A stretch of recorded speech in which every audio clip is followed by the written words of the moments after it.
Hey everybody, welcome back to Word Balloon, the comic book conversation show. John Suntress here. Couple things before we get into our show. First of all, if you got any questions or comments on the show, email me, john@wordballoon.com. Follow me on Twitter. That's where I do most of my talking, @JohnWordBalloon. You can follow me also on Facebook under my name, John Suntress, and also the Word Balloon Network. Tell a friend. I also am on Instagram under Word Balloon. If you get this show via podcasting platforms, please rate it or write a review if you don't mind. You can write me a bad review. You can give me bad stars, but like me as well as the opportunity presents itself. Also, I have a YouTube channel, Word Balloon. Please go there and subscribe. It's free. It doesn't cost anything. I have over 500 subscribers. I'm trying to get over 1,000. I'd like to add more video content, so please consider doing all that to support Word Balloon. And now, back to the show. Terrificon, Connecticut's biggest Comic-Con, returns to Mohegan Sun, August 9th to the 11th. Meet Billy D. Williams, Val Kilmer, Doctor Who's John Barrowman, and the voices from Animaniacs and Thundercats. New England's largest guest list of comic book artists from DC and Marvel Comics is at Terrificon on August 9th to the 11th at Mohegan Sun. Tickets on sale now at Terrificon.com.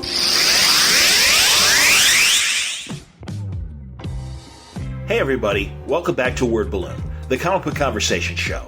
John Suntress here, and the streak continues. I feel like Joe DiMaggio that great summer that he hit, was it 56, I think, 56 in 56 consecutive games? I haven't hit 56 yet, but man, I'll tell you, this has been a hell of a tear that's been going on since last month, and it continues now with a great conversation with Bryan Hitch, our second conversation. God, we had such a great time the first time, and he could not have been nicer and gracious. Sent an email, said, hey, that was fun, anytime, I want to come back. And, unfortunately, then I got sick at the beginning of the year, because he did hit me up about 6 months ago, and it's like, hey, I got time now if you do. And I wanted to, but I was stuck in the hospital, and I'm like, I don't think logistically I can do it right now. So thank God we did it the week that I talked to Bryan Bendis. And great timing, because it was literally, as you heard in the Bendis conversation, he was so excited about Hitch's two-cover that meld together Millennium, or as Bryan says, Millennium, covers, can't help it, gotta say it, that feature the Legion and all these other characters that are in the Millennium story. So that's great. And so that was a great opening conversation piece, and it really delves into where Bryan is with his art process, and he talks a lot about that in this conversation.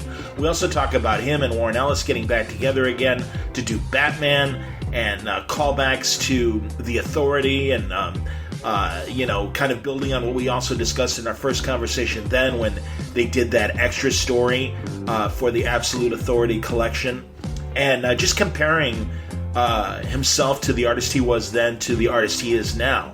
And I thought, in the same way that when writers really get into process, I thought this was terrific. So hopefully artists will also appreciate what Bryan is talking about here.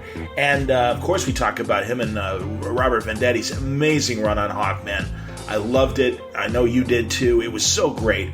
And I'm glad that Robert was able to tell his story, and that Hitch was able to be there for that first full arc of 12 issues. And he talks about that, and isn't it cool? We get into what I like to call right now Future Shock. That was kind of an old 70s concept where they kind of extrapolated where science was going and where society might be going because of science back in the 70s. Well, I apply it now to the comic book business.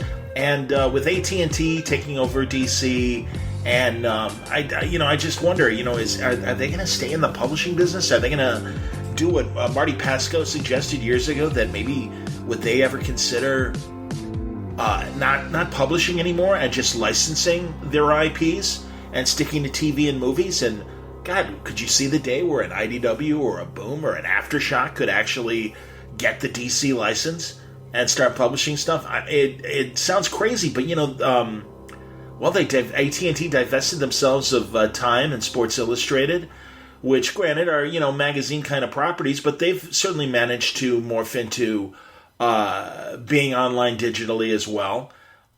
I don't know. I'm shrugging, and Bryan just gives his own opinion. He's not speaking for the company in any way. I want to stress that, and he does as well. But I appreciated him going down that road with me. It's a fun conversation, and we talk about what we're watching, the usual nonsense, and that's great. And I'm glad that Bryan is one of those people that want to share those kinds of experiences with me, like Kelly Sue does, like Rucka and Bryan and Fraction and all the rest. So let's add Bryan Hitch, hopefully, to the list of people that'll come back and tell us more about what they're thinking at the time. Bryan Hitch on today's Word Balloon. I think you're going to enjoy it. It is brought to you by the League of Word Balloon listeners via Patreon. Thank you greatly, League, for your support. New subscribers have popped on. I appreciate that. People who have stuck on as well. And as I always say, Word Balloon is free. If you like what I'm doing here, and if you want to join the cause and subscribe, you can go to patreon.com/wordballoon, or you can go to wordballoon.com and click on the Patreon ad. That will get you to my Patreon page. But thank you greatly for your support, League of Word Balloon listeners. This episode is also brought to you by Aftershock Comics. They are having a hell of a year, and I'm going to see a lot of their creators at Terrificon this weekend, and also Rose City in September, and I'm looking forward to it, and having some face-to-face time with people like Donnie Cates. I'm going to do a panel with him at Terrificon, and I'm sure Baby Teeth will be one of the subjects that we'll be discussing. Also, great stuff from guys like Garth Ennis, Walk Through Hell, and Cullen Bunn doing Knights Temporal, which just got started last week, and Dark Red from Tim Seeley, and other great books as well. We're going to have more Aftershock creators on in the days and weeks ahead about their books, but you don't have to wait. You can go to their website. You'll find full story descriptions, preview pages, and the diamond codes on these books to order through your local shop at aftershockcomics.com. Okay, let's get into it now, our conversation with Bryan Hitch. We started mid-conversation because we start talking about that great Bendis cover that, Hitch did. And Hitch gives us the story behind it, and also kind of gives us a glimpse into how, how much his process has changed. So I think you'll like that. So now, joining in mid-conversation, Bryan Hitch on Word Balloon. And I talked to Bryan Bendis, actually, 2 nights ago. And, it's so funny, yeah. the day that he released your cover and everything. And I said, that's hilarious. I'm actually talking to Hitch in 2 days if everything works out. So he says hello. Yeah, that's cool, because it's funny that he got. I sent that scan into the editor, who's just, in fact, he's not the editor on the book. He's the guy who handles all the variant covers. So, okay. So it wasn't even necessarily. But anyway, literally within 10 minutes of me sending it in, he just emailed me back to say Bendis has already stuck it out on Instagram. So you might as well share it as well, because. I mean, it hadn't even been coloured. It hadn't even got it to the colourist, actually, at that point. So, wow. So he was obviously fairly enthusiastic. Oh, absolutely, man. But, so he was really excited. So I can convey that, because we did talk about it. He's like, isn't that amazing? I mean, he's like, I didn't even know they were doing it. No, well, it was fairly last minute, actually, when Eddie, he said, I'd just done one for the Leviathan book. And Eddie said, I don't suppose you could fit this cover in for Millennium issue 1, could you? And I said, how tight's the deadline? He said, it was last week, so we just put to be announced on the variant cover thing on all the solicitations details. Yeah. So I said, yeah, that's fine, because that really took the pressure off, because the pressure is always to get the art into the catalogue. Sure. Because they always ask, editors always say last minute, by the way, we need the cover tomorrow. It's like, what? Shit. But in this case, there wasn't. So Eddie just sort of told me he had this kind of vague idea. So how about we do 1 and 2's connecting covers? He said, these are the DC characters you need to use, and then there's all of Ryan's Legion designs. And so you don't have to use all the Legions. You have to put them all, just put a few on. And so I nailed the kind of shot that he wanted with the first sketch, which was always helpful. Cool. And then he just let me get on with it. So, and somehow I managed to fit every single Legionnaire in it, which was great. I know, I was going to say, geez, man, there's like a ton of people on there. Good Lord. It was a really robotic process to some degree as well. So I just printed out all of Ryan's designs into a stack and put them on the right-hand side of my desk. Then I drew that Legionnaire and put the printout on the left-hand side of my desk, and then just went through them, like that, one at a time. Wow. And just because it was the only way I could keep track of whether I'd got everybody in. Now, I should ask you, because we're leaving our game in the locker room. Can we use this, or do you want to readdress this in a sanitized way of cutting it in? In a sanitized find somewhere to cut it in. This way. What's that? So use whatever you like. Okay, great. Okay, because really that was fantastic, and yeah, man, I'm like, oh wait a minute, well, this should be on the podcast. Anything else you want to say before we're on the record? I'll leave that one in.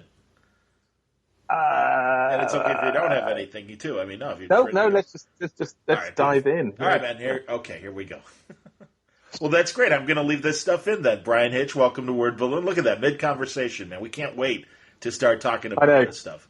As soon as that Skype thing goes, it's just like you dive straight in and, one take Hitch, you see. I'm not used to preparation and rehearsal.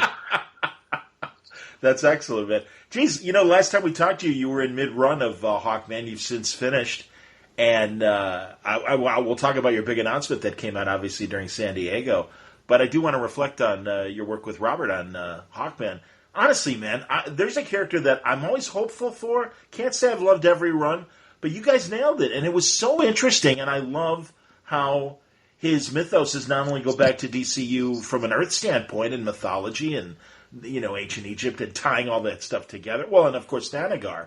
But it's like, well, yeah, if his seeds are in Thanagar, who's to say he's not reincarnating himself all across the galaxy? Well, I think the genius of Robert's kind of initial misunderstanding of that was what Hawkman had been doing all along. And it was only when he read the material in research he discovered actually that wasn't what was happening.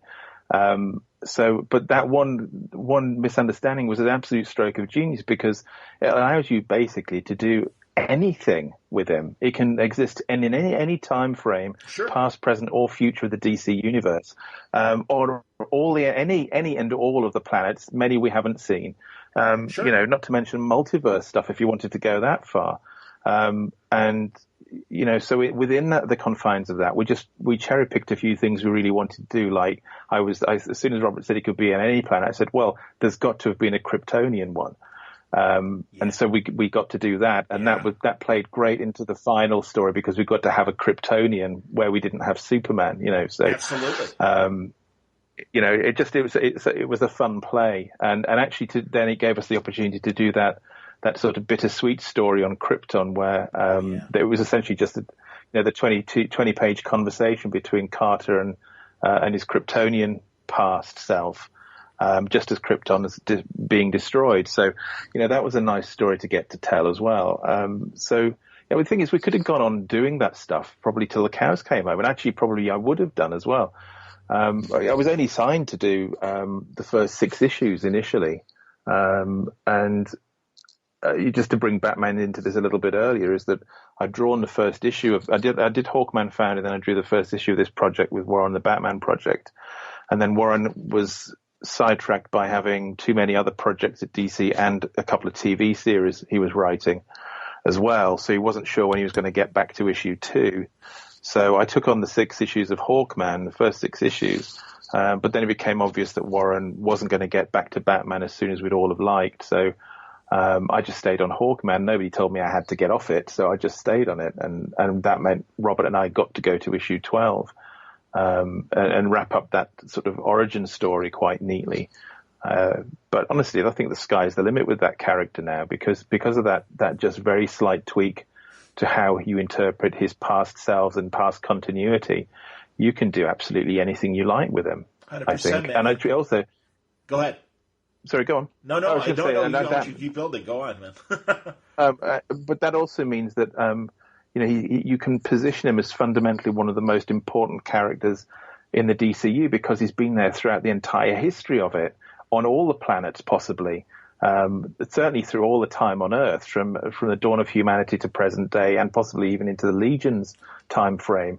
There is a Carter Hall because he will never be able to have save as many lives as those Deathbringers took, over the hundreds of thousands of years they were slaughtering entire species back down to a few breeding pairs.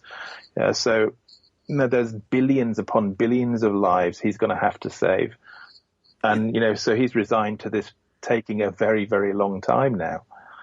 It's amazing, man. No, I completely agree with you. And God, you can now tell Hawkman stories in that microverse from Sword of the Atom, perhaps, or to, again, the various, outskirts of the galaxy. I almost wonder, as we were talking and you were saying you had done a Leviathan variant, I wonder if a Kadar Hall will be in that story that Bendis is doing, where it's going to stretch 500 years.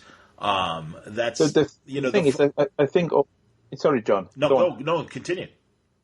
I was just going to say, I think the issue that we have is that I still don't think that DC and other creators necessarily. I think whilst what we've done has been appreciated, I just don't think they see necessarily the same potential interest in the character. I mean, the book wasn't championed much by DC when it was launched. It was sandwiched with virtually zero publicity between the launch of Superman and the relaunch of Justice League. Yes. So it was literally the week between those two launch weeks. So it got nothing, it got nobody was interested in covering it because all the coverage went elsewhere, both in terms of what DC put out there and in terms of what all the websites wanted to talk about. So there was, it was just swallowed by all of that. And I think, there was clearly it was well liked by the few thousand people that were buying it.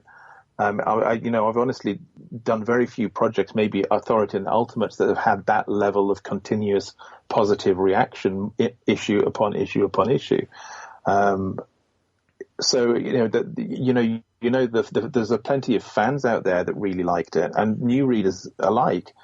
But unless DC's kind of backing the play on how you push Hawkman through the DCU, then it's never going to happen. It's never going to kind of swell to the potential that we've seen and sowed in the character, because it requires other writers to pick up on that. I sure hope they do, man. Because go on. Yeah, wanted to step. I don't think they have so far. Honestly, I don't think they're. I'm not seeing signs of it, which is a shame, because I think that would play back into the regular book as well, in terms of getting eyes on it and some pushes behind it, and that would mean that Robert could have a much longer run than he may ultimately end up having. I don't know, what the sales are right now, and I don't know what kind of DC. I know there's some plans for Hawkman in the DCU over the next year, but they're not Robert's plans; they're DC's plans. But I don't know quite how that will play. So hopefully, positively. Man, and hopefully the book will continue for a while, because, as I say, I think the sky's the limit with it now. Well, and you're right, and I think also it adds to the character and almost gives him the opportunity to be weary as an immortal, and then maybe in a way of regarding his reincarnations in a different way that, like I said, just kind of makes him that more of a weighty character.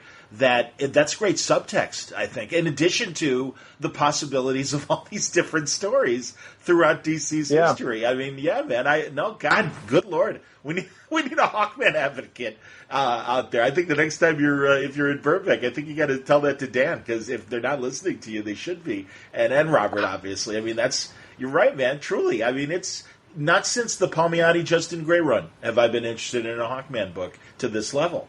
And it was, again, that's a good run that I always enjoyed. There's beyond even the past life stuff, there's still a lot of core stories you can tell about this version of Carter as well, because although we set up that origin about his first life and the opportunity that was offered to him to then, repent from it and make amends for it. And there's that woman that appeared in that issue with him as well, which everybody's assuming was Shiera's first life. Mm-hmm. And that's certainly kind of a possibility Robert and I discussed without actually nailing it down. But the thing is, there's still who granted Carter that life, after life after life, who had the power to do that, and who wanted in a positive way to give him that opportunity to make amends for the billions of lives taken. So that's a mystery story right there. That's origin part 2. I'm kind of sorry I don't get to help Robert tell that story, but I'm hoping that Robert will get the opportunity to do just that, because the ideas are there. We've certainly discussed them. And I'd like to read them as well, because I want to see what what the end result is, and ultimately what that speaks to the character. Well, it's always those kinds of books. I mean, as you say, they didn't put a lot of publicity behind it, but I love when a book like that, kind of demands attention, and I hope that, I don't know the numbers. You obviously probably know the numbers better than I do if the readership by the end had grown to a decent level, and if not, then I hope that when it's traded, people discover this, because, yeah, man, it's a great run.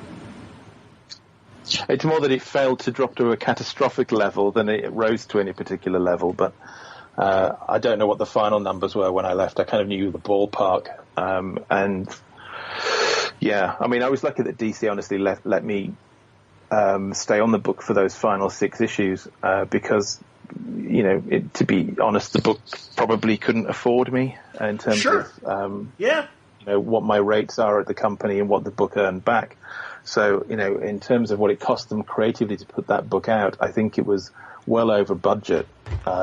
For most of its run. Well, and that explains for people who don't know. That's why all of a sudden you will see with a fill-in artists or other artists that were advertised at the end of a run if things are going bad. I'm sure most readers can figure that out. But you're right about that. Yeah, man. Jeez. So I'm glad you got to finish. Well, it was nice, and I think because no matter when I say we started the art on that book without a single day of lead time. And no matter what, I got that book in on time to print every single month. Even when I had to take 2 weeks away for a holiday in a given month, I would still do it in the remaining 2 weeks. And then, in that case, I actually inked the book as well, that particular period. So, it was a bit insane, but it taught me a huge amount about what I was capable of doing, and my own processes. Because to be a bit technical, sometimes you discover that there's an awful lot of redundancy in your process and you're doing things in a way that isn't possibly necessarily economical. I don't mean in terms of what's on the page, but in how you produce what's on the page. And it built quite a degree of confidence into my ability to just basically take a blank sheet of paper and draw a page on it and draw an effective page on it, and sometimes pencil and ink an effective page several times in a day. I mean, I'm doing it at the moment. I've penciled 3 pages a day for the last few days, wow. And they're no worse. Well, it's just I'm into it. I'm focused on it, and I just avoid anything like distraction, it was just simple things like going back to using mechanical pencils instead of the pencils I've loved for years, which you need to sharpen every time you've made a few marks. You have to stop and sharpen them. Just the fact you don't have to sharpen your pencils, it shaves minutes off every drawing you do, if not maybe an hour each day in terms of amount of time spent having to sharpen dozens of pencils all day. So, and then also just removing certain processes in terms of how you take the idea from your head and produce preliminary drawings or finished drawings, and not producing anything that isn't absolutely necessary in terms of part of that process. I don't need to.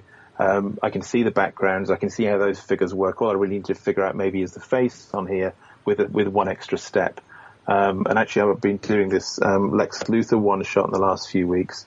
Ooh. And for the Year of the Villain thing. Yeah, which villain event. Jason, the artist Jason Latour did the script. Oh, great! That'll be fun. Yeah. Wow, cool. Yeah, it's a nice story. It's given me lots of nice different things to draw on each page too, which is always interesting. But again, after a few pages of finding my feet with it, I did away with preliminary drawings almost entirely, and just working directly on the finished artboard, and doing very, very little in the way of preparatory work on that too, just indications usually where things were going to be in the panel, and then just diving straight into the finished drawing. And I couldn't have done that before I'd done Hawkman. So having to work at that speed and just focusing only on getting the book out, I just learned a huge amount about what I was capable of. So it's been a hugely valuable experience for me, as well as a hugely enjoyable one. Honestly, man, you talked about that the last time we talked, and said that you had found these ways of streamlining, for lack of a better word, your process. And that's fantastic. And again, in fact, as we started our talk spontaneously, mentioning how quickly you were able to do that Legion cover. That's great, man. And then again, because we all know your amazing attention to detail. And not being afraid of doing a really great detailed background and some of and multiple characters and that. And yes, I know it used to take a lot more time. So that's fantastic. And it sounds like, again, you're excited about discovering this part of your process, that you can do this. Well, it's always nice to discover you're still capable of doing more than you were. I mean, that's a positive step forward. The worry is always after 30-something years, you think, is there anything new left to discover? Well, I find, yes, daily, in fact. So, and the things I'm sure I've said this before, but I used to struggle with my drawing a great deal. Not the storytelling, which I've always found very, very easy. It's like my natural ability I can figure out how the page should look very, very quickly. But what always slowed me down was just my constant dissatisfaction with and frustration about my own drawing. So drawing was almost really the purgatory I had to crawl through in order to get my storytelling on the page. And I can see this, even though probably other people don't, but I can see how that's in published work. I can look at from the Ultimates onwards and see all those struggles constantly in the work. But I suppose what I've learned, especially through Hawkman, is actually that I can really love doing the drawing now, and I've lost that frustration and dissatisfaction, and I enjoy the process enormously. So the days are now virtually entirely stress-free because I'm not concerned about the drawing. I know I can do it. In fact, I know I can draw anything I can see in my head and have a great time doing it because I won't be frustrated by my occasional inability to do it, because, failure is always a big part of success. So sometimes before you get to where you want to be, you have to be able to kind of get it wrong too sometimes, but not be frustrated by that. That's wonderful. That's excellent. And so now, a day is great because I get to draw all this stuff and I listen to audiobooks while I work, and I just, I love coming into my office and sitting down and doing my job, and I get so much done by the end of the day, and my days usually end about 6:30, my working days. So my evenings are done and I don't work weekends. So, it's after 32 years, I've finally discovered how to have a stress-free working life. That's excellent, man. Forgive me. Someone is at my door. Hold on 1 second. Oh, yeah.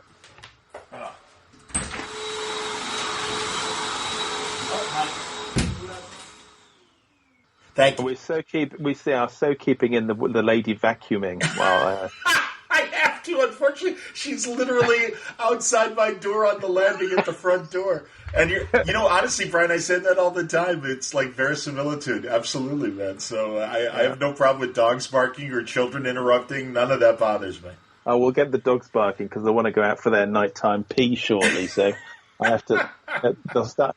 They're already waiting at the back door, lying down, looking outside into the pitch black garden. At some point, one of them will get frustrated because I'm not opening the door quick enough, and she'll bark. I just get the one bark. Oh, that's good. It. That's good. They're very trained then. That it's just, hey, I'm here, and not annoying. So that's cool. What kind of dogs? They're both retrievers. Excellent. Oh, that's so nice. Yeah. That's beautiful. I love dogs, but I'm running around, and I know that I would be a terrible owner. So I love my friends' dogs, and I try to, adopt that kind of mentality and stuff. But anyway, back to your process, and please, and yes, continue. That was pretty much the end of that thought. All right, actually. Man. So we can digress if you wish. Let's digress into something major. And again, we kind of touched on it, but this Batman project with Warren Ellis. So, what can you tell us about it? Take us from the ground floor.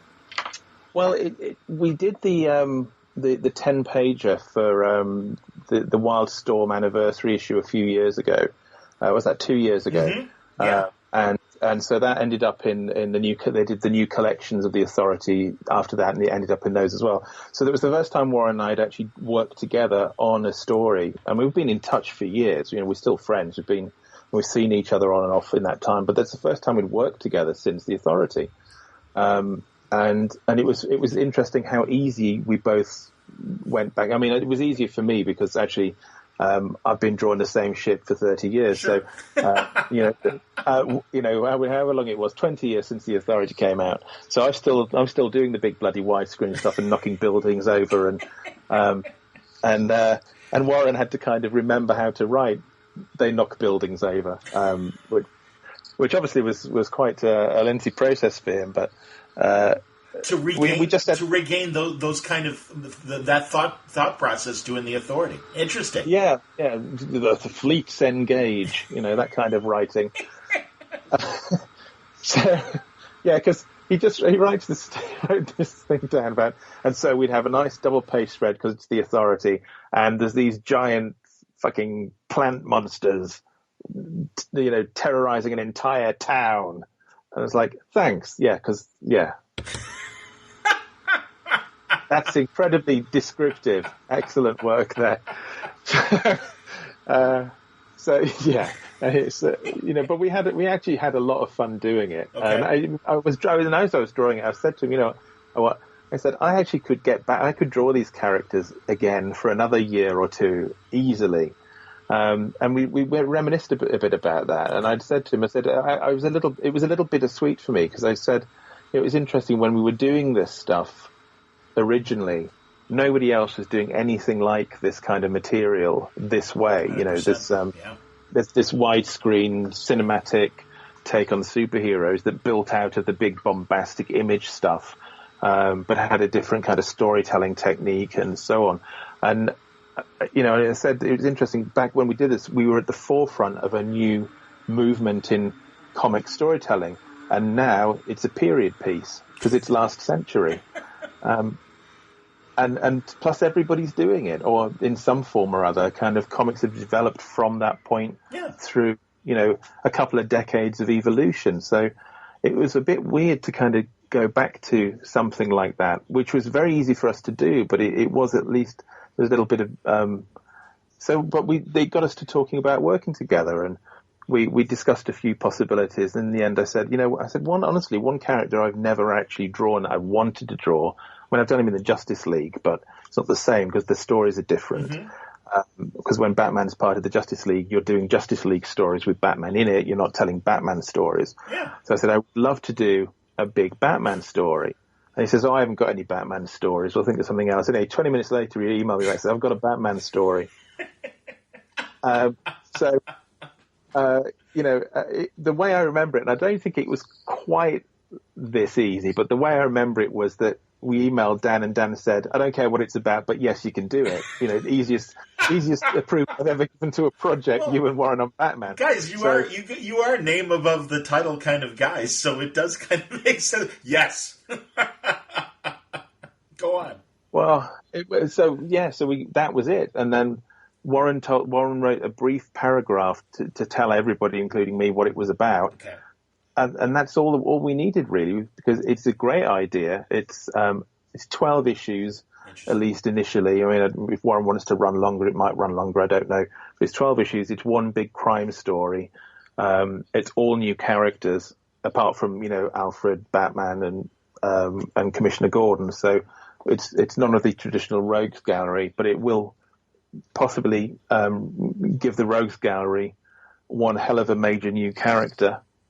By the end of it. Excellent. So, but it's much more down to earth. It's a slightly different Batman who's much more driven by the psychology of criminality, and he's not this entirely unbeatable fighter. He's still a human being, and so there are people who are going to be bigger than him and better than him, or better trained than him, or stronger than him.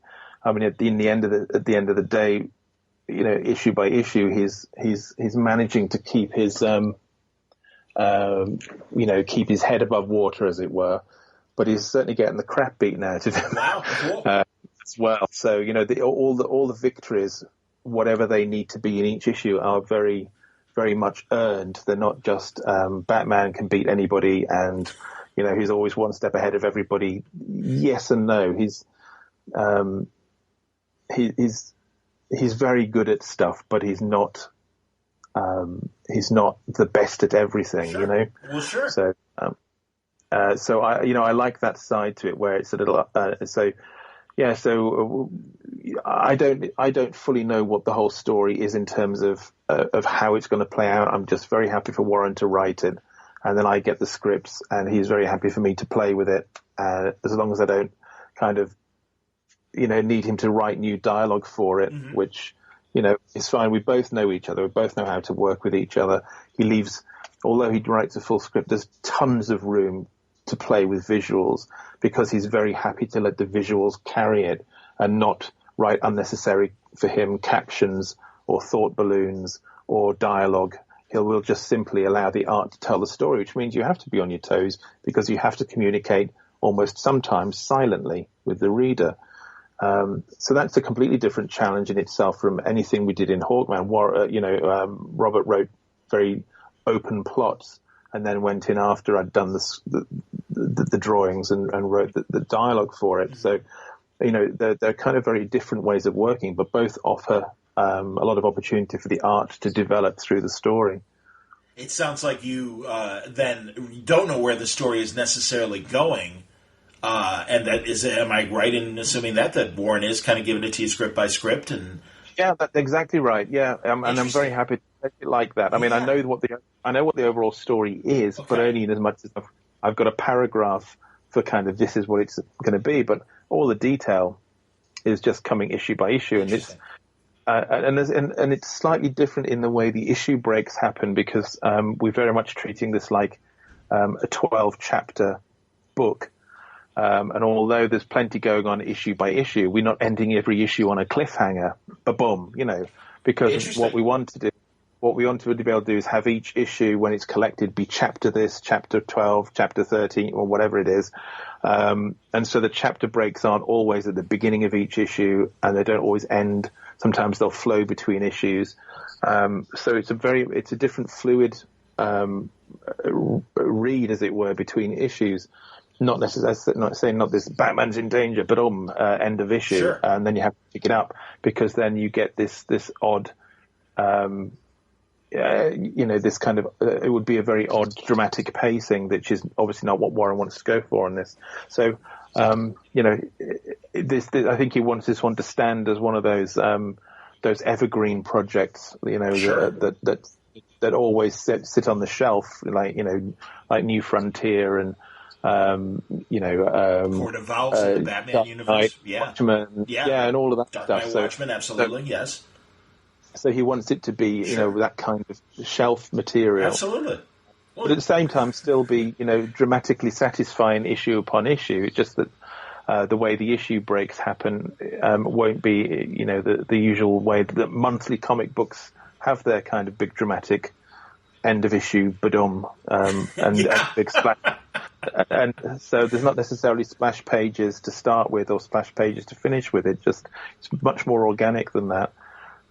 So again, it's a different challenge to me because a lot of it's very much real world stuff too. It's apartments and traffic and streets and buildings and into which you have to, there was a fight scene between Batman and another character in a large library room. And there's another one that was in a very tiny apartment, so literally apartment not big enough to swing a cat around in, and these two guys going at it hammer and tongs, and so that's a completely different thing because you're in very much close quarters fighting style. You can't throw anybody around too much in that regard because it's much more punching and kicking and blocking and so then you have to. Warren writes out the beats, but then doesn't expect me to slavishly follow them. But he likes to feel like he's done something other than write 20 pages. They fight, So he likes to give me a bit more to work with, just because I think he feels justified then in putting an invoice in for the issue. Do you? Does the chance to design your version of Gotham City, is that part of the appeal of doing Batman? Well, the thing is, I've been thinking about some of this because, like Superman, is a character I've thought about drawing since I was a kid. Mm-hmm. So it's been through the melting pot of years of experience and thinking and rethinking having seen movies and having watched TV shows that aren't necessarily Batman, but you think, oh, that would be a great thing for Gotham. And it all goes in there. And so I thought when I initially started drawing it, I would need a lot of preparation, and I didn't need any. I just sat down because I knew what my Gotham should look like because I've thought about this for 30 years. So, I mean, for me, it was always that I thought it should be some wild mix. When I liked the fact that they used Chicago a lot in the Nolan movies. Yes. That worked really well for me. I like the wide streets and the crisscrossing rivers and things like that. Oh, yeah. But at the same time, I really liked, like in Dark Knight, I really liked the Hong Kong sequence, and I thought Hong Kong is like the financial district of Gotham. And I think of Gotham as a very big, very sprawling sort of place. Oh, sure. Almost a mega city. So also I wanted the poorer sections of Gotham to be much more like the slums of places like Kowloon, and other, the Asian cities. Yeah, It has a strong Asian influence in the architecture, because I find that interesting to draw too. So, and it's not, and when you put Batman in it, it seems to work visually with that kind of stacked buildings and low level kind of street markets and stuff for the Batmobile to go plowing through. So, were I a director, I would shoot, actually, if I was shooting Batman, I would shoot a lot of it in that kind of environment too, with a much more Asiatic feel to it. That's interesting, and I can see that because I would think that the design of the costume lends itself to kind of an Asian motif. You know what? Go on. I think the Batman costume on the Batman's character is possibly the single most versatile comic character ever created, because you can't mangle Superman too much before he stops being Superman. Comedy Superman doesn't seem to work, but what kind Lego of Superman? I didn't hear you. What kind of Superman doesn't? Comedy Superman. Oh, gotcha. A Superman comedy doesn't work. Yep. You can take the archetype and do things with it, like on the Boys shows TV series, yes. With Homelander, an obvious Superman archetype, but that's not Superman's character. But you can put Batman into the Lego movie universe and do an outright comedy take on the character, and it's still somehow Batman. And so you can go from the Dark Knight to Lego Batman to Adam West, and somehow it's all still Batman. Yep. And it survives that level of mangling of tone, of look, of design, and yet at heart the character remains always apparently very true to who Batman is, and you can't do that with Superman. You can't seem to do it with Wonder Woman. You can't do it with Captain America. Spider-Man's the only one at Marvel, I think, that seems to be able to survive that.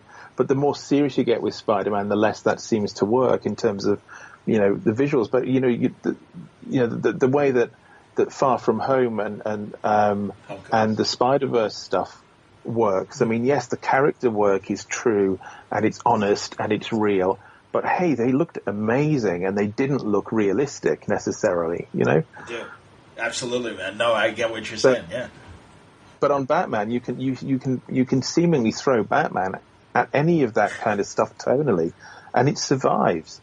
I don't know how that is. It's just I don't think it certainly wasn't intentional, but it just seems to have proven to be the single most flexible tonally character I've ever seen in comics. I almost wonder if what was always kind of described as wrong ideas for Batman in that period of late 40s. Through before Carmine Infantino came out with the new look and made it more urban again, but that Dick Sprang art era of science fiction Batman and stuff like that, and time traveling Batman. That I wonder if all that, because it is part of the published history, maybe it is subconsciously that we just kind of, again, that you guys as artists going over the stuff are like, well, yeah, Batman works this way, Batman works that way. I don't know. Well, the thing is that, I mean, we can all laugh at that stuff and say snowsuit Batman is ridiculous. Yes. Disco costume Batman, that shouldn't work. But you know what? I've said this to Warren. I said, I want to use multiple versions of the outfits because I think they should be mission specific. Wow. because, if he needs to be more armored, he'll be more armored. If he needs to be more camouflaged, he'll be more camouflaged.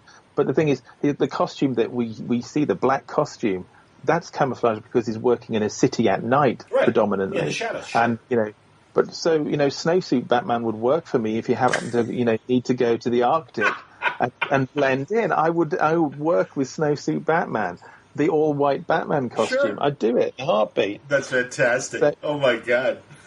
Go on. No, I'm just saying, I would encourage people not to be discouraged by that and assume that this 12 parts series I'm doing with Warren will in fact feature snowsuit Batman, disco Batman, lederhosen Batman. So I can see the potential in the latter one, actually. I think I'll bring that one up to Warren for issue 6. Oktoberfest, man. Come on. He's got to blend in. Yeah. But the core idea there that comes from those kind of goofy costume ideas is that Batman could have mission specific outfits. Why not? So one of the things I loved, actually, is very few things I loved about Batman versus Superman was the bananas future vision thing when he was wearing his Batman costume under an enormous coat. That Hellboy kind of look to it. Yes. Yeah, I loved that. I thought that was a really great look for him. I didn't like the Ben Affleck costume. I didn't like the ridiculously over bulky nature of it because Ben's a big guy anyway. Yeah. You don't. And the problem with that, you always find with characters and actors like that is because actors don't look like comic book drawings because their heads are too big and their legs are too short because we all draw with the Greek proportions, Greek statues and so on. Humans don't look like that. Essentially, when you really look at humans in reality, we look like monkeys. And so, with big heads and little legs. So when you put a helmet on a human head and think it'll look like a superhero costume, you have to actually you have to make the legs longer. So they need big, step-up boots so the legs look slightly longer. And you need to bulk the shoulders out. And then you get difficulty because then the arms don't look right. I think, the most obvious example of that is the Captain America costume from the Avengers movie, the first Avengers movie, where the helmet looks ridiculous because his shoulders haven't been bulked up, so his head looks enormous, and his body looks consequently smaller. But they learned from that, and so in subsequent costumes they bulked the shoulders out. And that made him look even bigger when he didn't have the helmet on. But that's how you have to deal with it. So, you've got a huge guy like Ben Affleck, they stick a massive bat helmet on him. They have to make those enormous shoulders of Affleck's even bigger. So suddenly you end up with this costume that looks like you couldn't even bend in it, let alone fight crime in it. So I absolutely, man. You're right. And each visual you describe, I absolutely see what you're saying. So that's fantastic. And especially being a human being that very much looks like an ape, I do. That's why it's like, okay, Brian's seen photos of me. That's great. Okay. Well, I haven't seen photos. I swear, I've not seen photos of you in a Batman costume. No, clearly not. Absolutely not. God, I want to seriously. I have like great temples, like a Reed Richards or a original design Nick Fury, and I'm like, God, if I can really get back down to my fighting weight, I would love to do Fury in the action suit. I have to. I'm not a cosplayer by nature, but I did. Although for Halloween, again, not that you care, but I think it's funny. I decided because the cheapest, best Halloween costume you can do, and this is really a tip for everybody. Go as one of the Penguin's henchmen from the 66 Batman series. Because all you need are black pants, a black turtleneck, a derby, and a domino mask. And stencil, I bought those letters for people who, put the Millers on their house or the street address or whatever. I bought that white stencil and across the black turtleneck, I wrote Goon. And it's like, it was perfect. And truly, man, I defy you to find it. I mean, it isn't that hard. And it's a nice, cheap Halloween costume. So, I'm just saying. Well, my friend Jonathan Ross has this big Halloween party every year at his house. Cool. all the media go to it, and the paparazzi are all outside. There's lots of famous people who are all in disguise, so you can't actually get. You think, oh, I'd really like to talk to Tim Burton tonight, but you realise he was the guy in the gimp mask that wasn't saying anything all evening. They don't reveal who they are. Go on. I'm not joking. He was. That night, on that occasion, I went with my two oldest boys and a couple of their friends, and I went as a slightly overweight Heath Ledger Joker. Okay. Because it was easy to dye the hair, sure. Do the face makeup and stuff. So we get out the car, park around the corner from Jonathan's house, get out the car, and the paparazzi come running out, they're shouting because they see me dressed as the Joker, and they shout, "Fuck, it's Elton John!"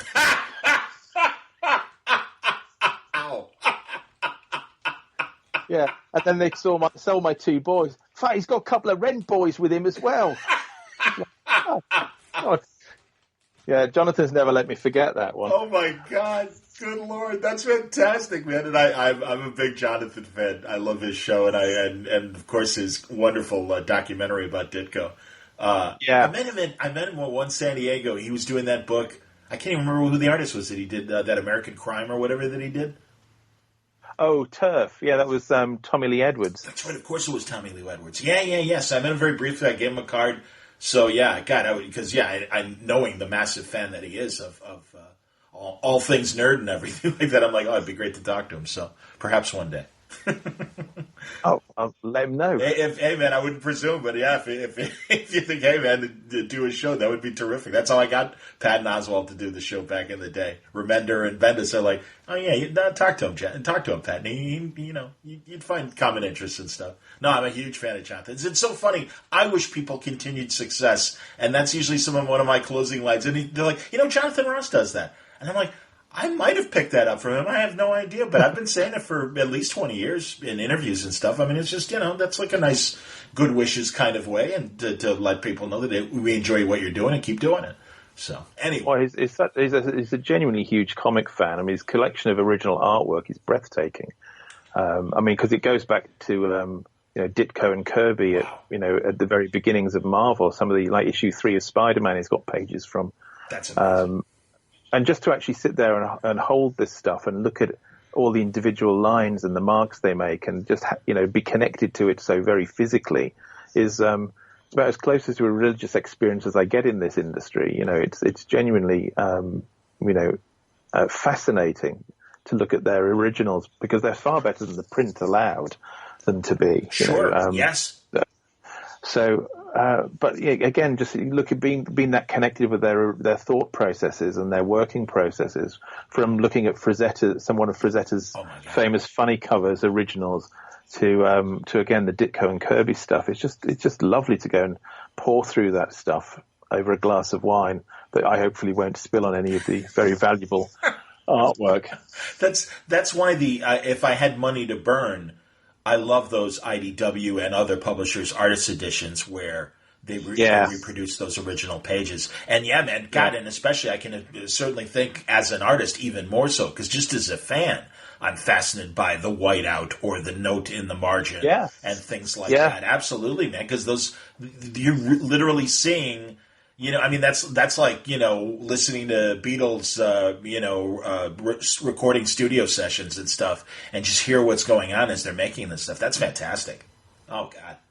Yeah, and I love that. I'm with you on those artist editions. I've got quite a few of them myself. My favorite one, though, is the Joe Kubert Tour one, because it's even bigger than the others. It's just desk size, that book.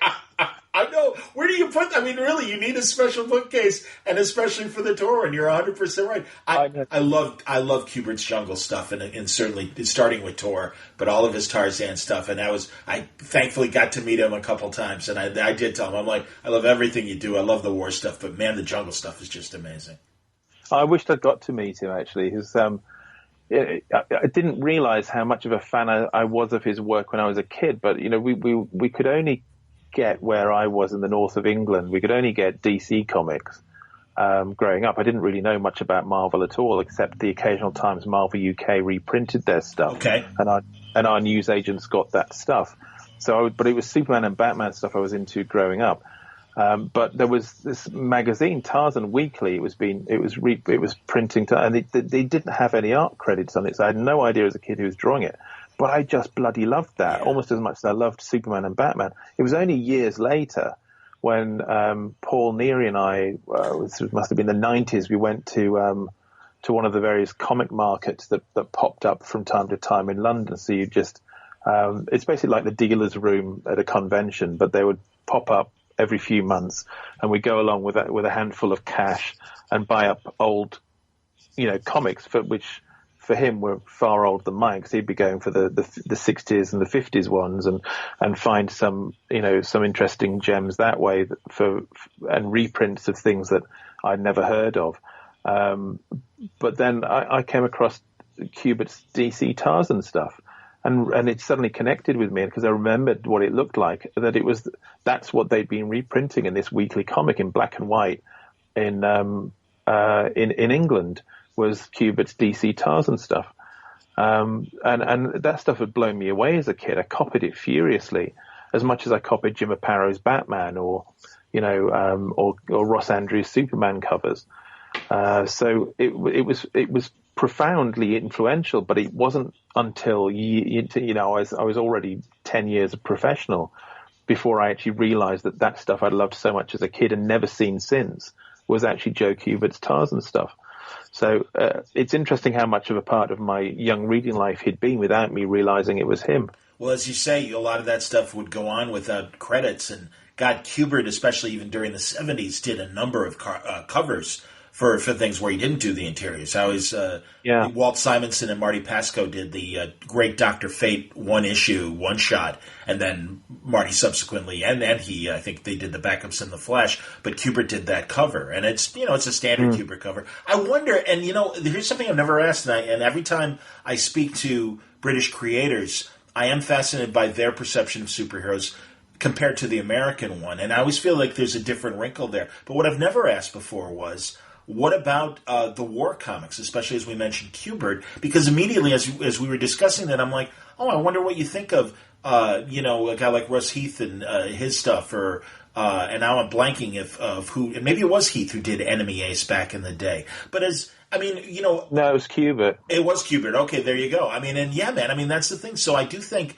all those designs, Unknown Soldier and all that stuff, because again, there's a jingoistic American perception that, of course, we're the center of the world, and it really it gets uncomfortable for real history buffs that know the real history of World War II, and it's like, you can't dismiss the Soviets, by the way, and yet D-Day is really important. D-Day is important for the Allies and everything, but don't forget all the sacrifices and the things that did happen on the Eastern Front that the Soviets were dealing with the Germans, and certainly, and of course, the British. So what did you ever read a lot of the war American comics?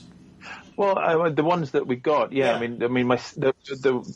would gradually work my way through this stack of DC comics every month with pocket money. I was the only one that ever bought them, so you take all the ones you wanted most first, and then gradually work your way down to eventually, a Dick Ayers Jonah Hex story. Cool. So I bought all of it. So and I would read all of it. And this was after Kubert stopped doing war stories. But then you'd get the occasional reprints, and that stuff was fantastic. And I loved war stories. I've always loved and been fascinated by World War II and World War I for that matter. But that's kind of what drew me towards the start of the Ultimates the way we did, is because I wanted to draw Captain America in World War II.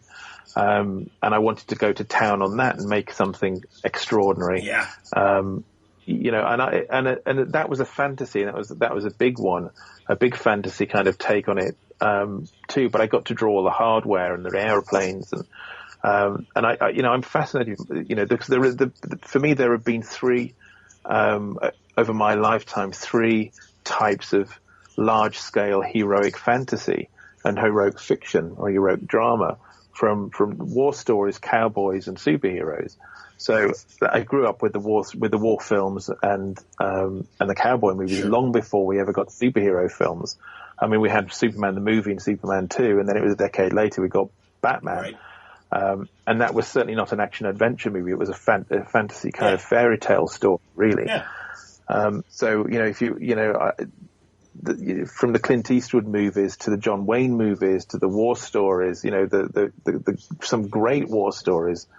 The Magnificent Seven is great, but and we know what its origins are. But the Dirty Dozen is as good as the Magnificent Seven. Great. So, and all those stories can be retold as superhero stories if you wanted to.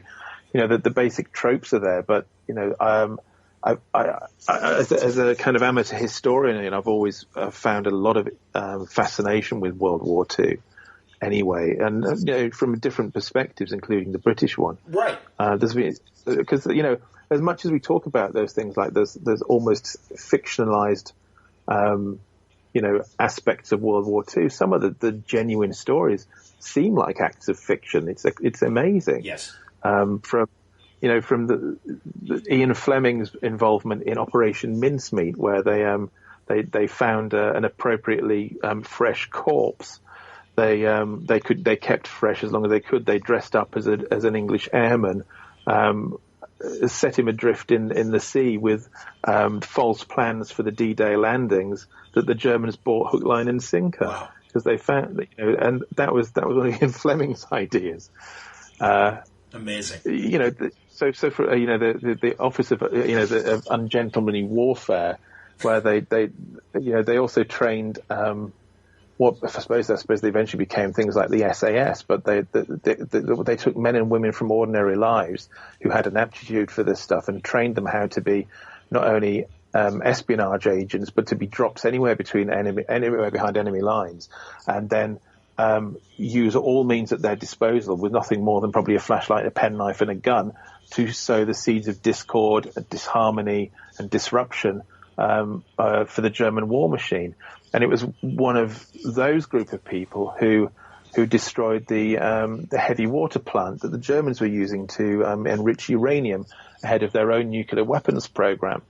And this place was built on the top of a cliff, and it was surrounded on all the non-cliff sides by fencing and security and so on.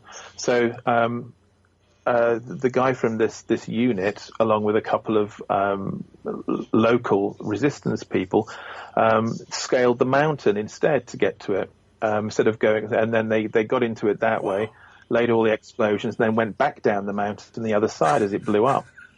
So the Germans never knew they went, and they never recovered from the loss of that heavy water plant. But the thing is, they just they did it virtually without guide ropes or anything. They just climbed up the bloody mountain, blew the thing up, and climbed down again without ever bothering with fences or barbed wire and watchtowers and search towers. I mean, this is the stuff of heroic fiction, but it was all real and done under. We talk about it and we can be appreciative of how dramatic that is and how fascinating that is. But these were real people risking their lives on some extraordinary ventures, to win the war. So it is an inspirational thing as well as many horrific stories. There are huge numbers of inspirational and heroic tales that you can't help but draw on. I hear you, man. No, and I know American versions of that same thing of recruiting ordinary people into the OSS, the precursor of the CIA. Exactly. And Bill Donovan. Well, and I do know that they really learned their lessons from the SAS, or whatever that or during World War II organization was, because again, the British were already up and running with international intelligence and doing incredible things. There's a baseball catcher, Mo Green, who was at best a third-string baseball catcher. They took him along in the 30s to an all-star game that was held in Japan, and he brought his 8mm camera with him, and he shot all these scenes of above the skyscape of Tokyo, and just these overhead aerial shots. And they used his footage for the 30 Seconds Over Tokyo aerial run in response to Pearl Harbor. And, the movie, the Spencer Tracy movie, 30 Seconds Over Tokyo. But, and he really was he became a very important OSS agent. It's just like he always he was a genius. He was a brilliant man. And, also, despite being a not so good baseball player. And he just kind of was always along. And even going back to that All-Star game, people were like, they have all these All-Stars. And someone said, no, you need Mo Green on the team. And they don't know if it came from the State Department or from a team owner. You're not really sure what happened, but no, you're right about that. And truly, if I ever were to make the time and find the right artist and do any sort of comic books, that's exactly the period I would be doing is OSS kind of tales like that. And in fact, DC had a great OSS book for only 6 issues, but they even delved into war espionage in a really cool way and told those kind of real stories. Pretty neat, man. I could honestly spend as much time drawing war stories and cowboy stories as I am drawing superhero stories. I love all that material. I know there's not really a marketplace for not here for cowboy comics. Not here, but that makes me interested in it. I mean, one of my favorite international westerns that are done is out of Italy, Tex. And have you ever expressed interest, or have they ever come to you? No, honestly, I'd rather DC's got a ton of Western characters anyway. But if I wasn't creating my own, I'd probably go for the DC ones because I know them quite well. It's what I meant is that in terms of the availability of heroic act within those, we've all bought the fantasy of them through various movies and stuff, but also the history of both times is just as fascinating in reality as it is in fiction. I just love all that stuff. I love the Deadwoods. I love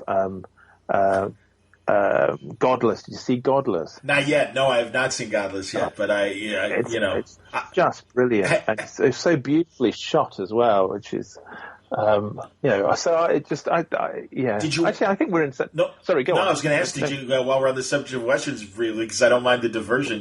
Have you ever seen Longmire, the modern western? That. Oh yeah. I thought that was really good.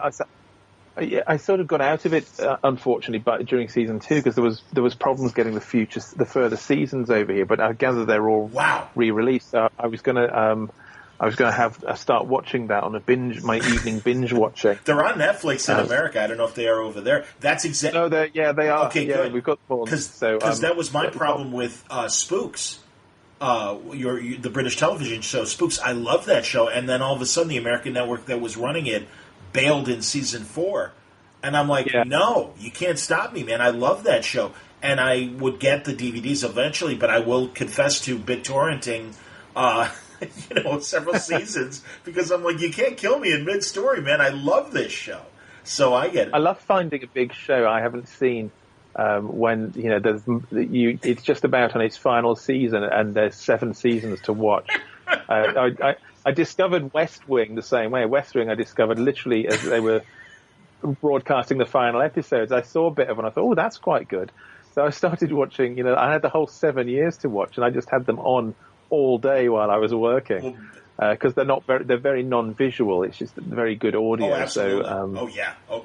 And I had the same thing when I discovered Spooks as well. It was on its final season when I thought I'd finally get around to watching one of them. I love that. Oh, I love the long form nature of television more than I like the movies. Movies always used to anyway look more opulent and more visually dynamic. Yes.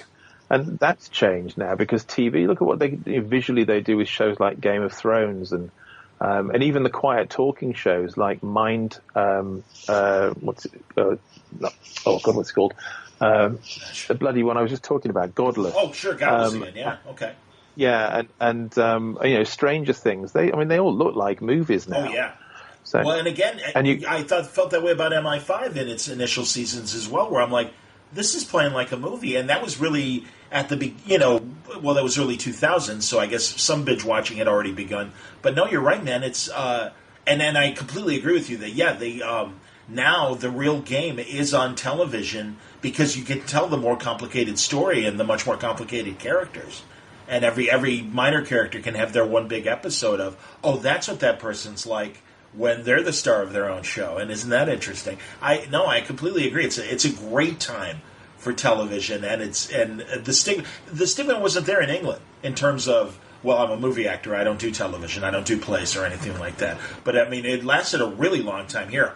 I think it's completely gone. I think it's completely gone. Yeah, it's certainly. I mean, probably in the last 15 years, that's really kind of changed, and even more so now with Netflix's new highs and Amazon's new highs. Is that the movie actors have no qualms in appearing in those things because they pay so well as well, and there's a lot of exposure in them, and which is great for us as viewers because we get these the best of actors both without the restriction of saying I'm a TV actor, I'm a theatre actor, I'm a movie actor, and you get the best of all of it, and the directors are the same. I was talking to Joss Whedon about this the other week because he's over here shooting his new series for HBO, and he's gone back to TV and long form stuff. Great. And as he said, he said he doesn't think he's worked as hard in his life as he's working on this because he's producing, directing, and writing. Wow. So, and of course he's shooting in London because it's set in Victorian London. Interesting. Wow. But again, another one that's gone back to the long form, but the kind of the budget they've got for that show means they're going to be shooting at the highest possible quality of production. So again, it'll be another very visually opulent, beautifully shot show. Excellent, man. No, I'm very, and I'm really glad we're getting into this. And I don't want to keep you because I know it's now 11 your time. But if you don't mind, that's all right. Okay, because I again, based on our former conversation, I loved hearing your thoughts on some of the great genre TV that's going on. And as we're talking, it's the big Star Trek convention weekend in Las Vegas, where I'm sure they're going to release a lot more information. But being a Star Trek fan as you are, what do you think of some of the current news? What do you think of the current the Picard trailer and what we've seen so far? I just loved that, honestly. Me too, actually. Well, because I really didn't think they were going to go so full on next gen with it, and all obviously updated by 2 decades, and with the huge, all they've learned from shooting Discovery with, because that's a beautifully shot show. It is, absolutely, it is. So I just loved it. It pushed all the right buttons because as much as I love original Trek, and I do very much, the one that had the biggest impact on me was Next Gen because I was a teen when it came out, and it, my dad was a Star Trek fan too, and we'd watch that. We'd get videos sent over from colleagues in America, and we'd sit and watch them. Like 10 episodes at a time. This was before the videos were released, and I collected it on video. But whenever it came out, you get 2 episodes on each videotape. Oh yeah. Which for every block, I go to Blockbusters, and so and then I followed it through. And I loved DS9, and I even quite liked Voyager at times. But so for me to see that universe coming back to life, but so fully back to life as well. The Borg cube, Data, Yes. 7 and 7, and 7, and I thought this is great, and now we're here. They're going to have Robert Picardo back in it, and Troy and Riker on some level. Just think this is great. In fact, I love that they're embracing the whole next gen universe with that. But, so I'm up for it because mostly all Trek is good Trek as far as I'm concerned. I hear you, man, and I'm sure we talked about this last time about Discovery. I wanted to like it more. I had my problems with it, with the tweaks and differences that they did, character and backstory. And I agree with you that it thankfully is definitely more in. Okay, we're giving you familiar stuff. They might put their own spin on various things, but. The fact that it really is, like you said, that next generation universe that started with Next Gen and ended with Voyager and Nemesis and the film Nemesis. I mean, now it's kind of interesting where is everybody 20 years down the line? That's great. And thank God they're doing it. And I hope that the response is as positive as it has been for the trailer, because Discovery, I think, has been kind of met with mixed feelings. That maybe they will lean more into this right direction, especially on the business side that Viacom and Paramount and CBS are all getting back together again. Now that Sumner Redstone is, I don't know if he passed away or just because he's in his 90s, but his daughter is running the show. And it was Redstone when every other media company was merging. It's like, no, we have these things. Let's keep them apart. And it's like, okay. And then you've got Paramount licensing from CBS to make Star Trek movies, and it's like, no, man, it's gotta, this stuff has to, I don't know, I hear a lot of rumors, and I know people want to make their own designs so that not only can they make money from the movies but from the merchandise as well. And I get that, but I also think it's like if you make it too different, more so in characterization and story, it stops being Star Trek. So I am excited about this Picard series. I'm excited for the Lower Deck animated series. I'm cool with that. I think. Well, also, Discovery is now going to be set 1,000 years after its original setting, so you get to see entirely new Federation stuff. Right, if it exists, or where the aliens are 1,000 years from 100%, man. No, I think that's, to be honest, I wish they had done that from the start, but go on. But also, the standout in Discovery Season 2 was just the brilliant original Trek crew. Pike was just what casting. He was just instantly charming from the minute he walked off the transporter pad. You're right, man. And you just that whole crew, and then the last few minutes of the final episode of Discovery when they're on the Enterprise and Spock comes under the bridge, it's like this more this, yes, please more. Well, isn't that well? And clearly they're listening because we got the announcements that the short treks prior to season 3 of them will be about Pike's Enterprise, so that's great. No, I completely and even.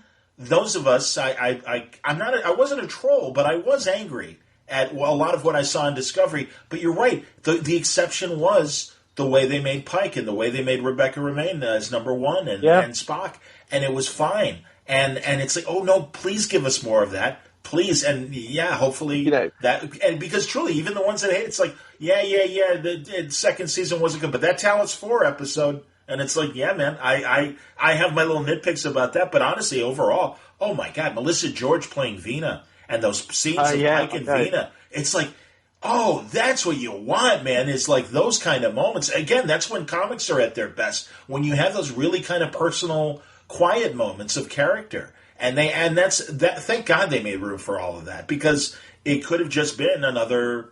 here's Michael Burnham for an hour and nobody else. Because, again, that's one of the things that kind of frustrates me about Discovery. It's one thing to have that be the new focal character, but you can't lose the fact that it's always a team, I think, in Star Trek working together.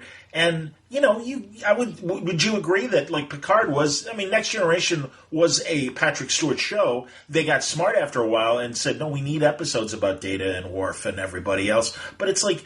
It just seemed like even when it was more, even in the first season, other crew members could save the day. You know what I mean? Like Data would come up with a solution or Wesley would come up with a solution. Whereas in Discovery, it does infuriate me that they've made Michael Burnham this superhero that is infallible and does everything. And in fact, the one line from the robot woman as she was dying is, Michael, it's all about you. And as a viewer, I'm like, of course it is. Well, that's the problem you face when you're telling one story, one overall story, or you're telling a completely fresh story every single week. And also, you've got 13 episodes versus 26 episodes. So if you're telling one 13-episode story, or 26, well, on average, maybe 23, because there were some two-parters, but 23 single stories, you have to, spread out amongst the rest of the crew. And so, but really, when it comes down to it, Discovery was really a two-hander, because honestly, who knew their names, the crew, the bridge crew's names, until Anson Mount walked on and said, "Okay, let's everybody introduce yourselves, because it's been 13 episodes and nobody cares who you are yet." I agree. I said the same thing. I don't think I might be paraphrasing his dialogue there, but I think that was the gist of it. 100%. That was the intent. It's absolutely right. Me and the audience have no idea who you are, despite we've spent 13 hours with you. So let's have the rundown, please. Absolutely, man. So and then they keep hammering at the names. So really, by the end, you probably know at least 2 of their names by the end of Discovery Season 2. I'll confess I don't. I know there's the woman with the dreadlocks. I know there's the woman with the Borg-like eyepiece that's around her face that got injured. I've forgotten her name as well now. There you Detmer. No, Detmer. Okay. Her name is Detmer. Matthew Clark from season 1. He's like, I can name them all. I'm like, of course, Matthew, the Superman artist, among other things. Yeah, it was so, because we've hung out a few times, and he is an uber Trek fan as well. And he's like, I know their names. And I'm like, and it's great because he loves Discovery. And it really, like, almost hurts him in a way of like, honestly, John, I don't want to discuss him. I'm like, well, Matthew, I don't mean it personally. I don't think you're a bad person for liking Discovery. I'm just really interested. And he's like, I just feel like I'm defending it. It's like, I don't want to do that. I'm like, okay, man, let's talk about Deep Space Nine. It's like, okay, great. So, but the thing is, when they did, when they went on the Enterprise bridge for the first time, that's when I realized they'd really secretly been hoping, I think, that there was going to be an Enterprise spin-off, because there's a design for the bridge that, yes, it's obviously the original bridge, colors and updated, but there are elements involved in the design that are entirely unnecessary for the scene they were just shooting in it, because they're only really on it for an episode and a half in the whole season. And yet they added all these additional corridors and little sections that require a lot of design thought too, and add different places to shoot from. That you think that's not an additional set for a series. That's a primary set for a series. It would have cost more to build it that way, because in set construction, curves are expensive anyway. Straight lines are cheap, curves are expensive. But there's a lot of additional material within the bridge that just because you've got the turbolift doors and you've got the bridge section itself, but there's an additional exterior corridor around the outside of all the bridge units. And you think, again, why that is entirely, it wasn't there originally anyway. So it's entirely unnecessary for it to be there unless somebody's thinking longer term than this. And that's my geek stuff coming in here, because I would just look at that set and thought, no, that's a standing set. That's coming back. There's no way. Oh, cool. So obviously that of course it is, because they're using it again on the shorts for this coming season. But I just think they've all been, probably from the minute Anson Mount read his lines, they probably thought, yep, okay, he's coming back. We're going to do this. Because also they've set up this brilliant future trajectory for the character, who he knows or at least he thinks he knows the time or terms of his death. And so what does that do to somebody? Yes. Does it make him more gung-ho, more, does that alter his judgment about whether thinks he can get away with something because this is not his time to die? So, you've got a whole season to explore that level of character, and also Spock's growth and that great take on number one, which is, I just think that that trio of characters there, you can spin a whole series off them. 100%, man. I completely agree. And especially as they were written and portrayed in that season of Discovery. I agree. I agree with all of that, and I really hope that, much like most Treks learn from their first season on. I mean, 90% of television is a little wonky in its first season, and they have to make tweaks. And even The West Wing had to ditch Moira Kelly and her plot line in season one, moving forward. And, they made the attempt with, I love that. You've seen that documentary, Chaos on the Bridge, haven't you, about that Shatner made? Or maybe not. No, I don't think I've seen that. It's on Amazon Prime. So if you have Amazon, you can watch it. It was on Netflix for a really long time. I think it was made for the Canadian premium channel Epix. But it's an hour-long Shatner narrated and produced documentary about the first couple seasons of Next Generation and its growing pains. And I guess Gates McFadden, kind of stirred the pot as an actor, and the producers are like, you're an actor, and they fired her, bringing in Diana Muldaur to be Dr. Pulaski.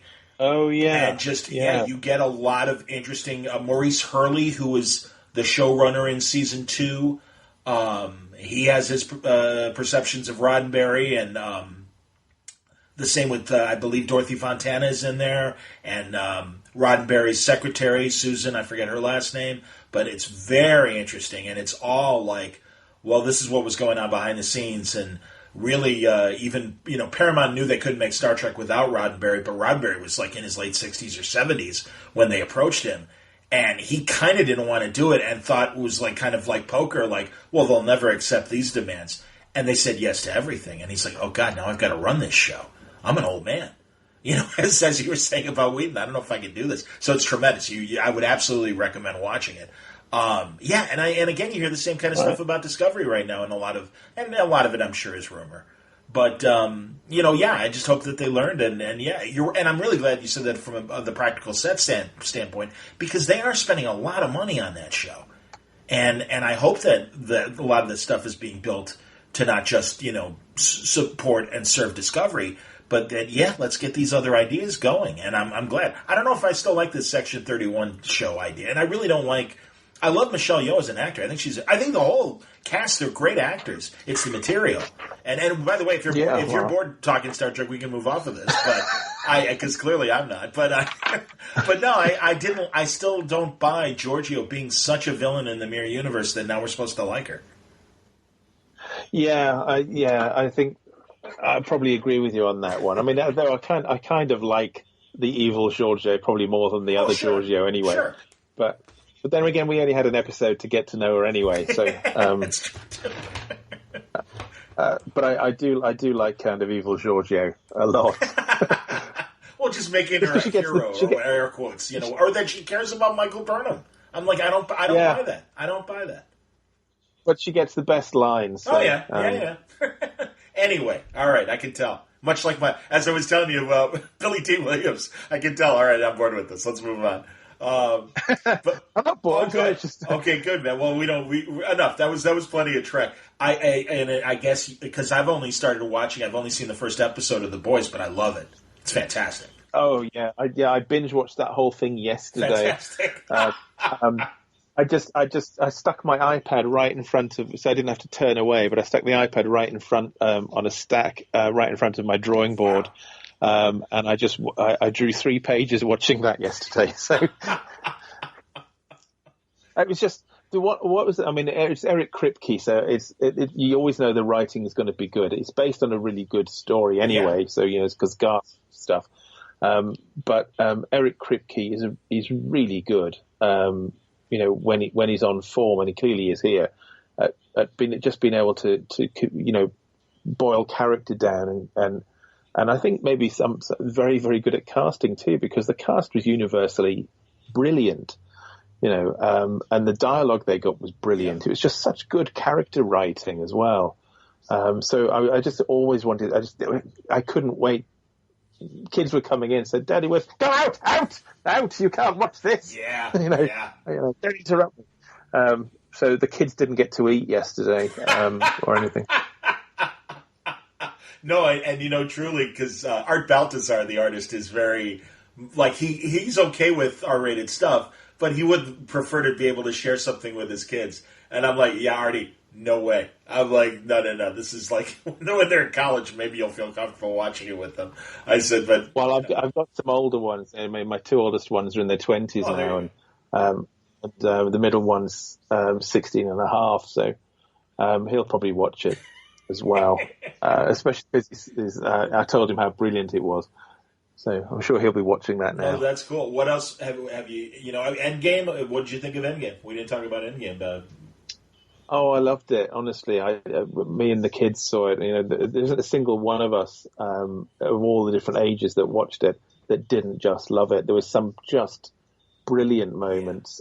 Just a great film overall. Just a lovely bit of closure for 22, 23 films.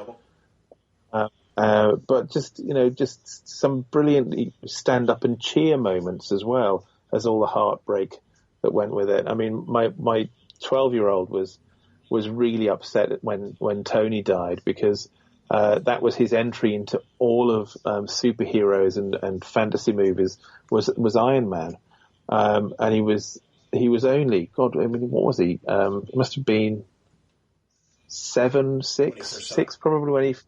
Yeah, I mean, it wasn't when it first came out, but because.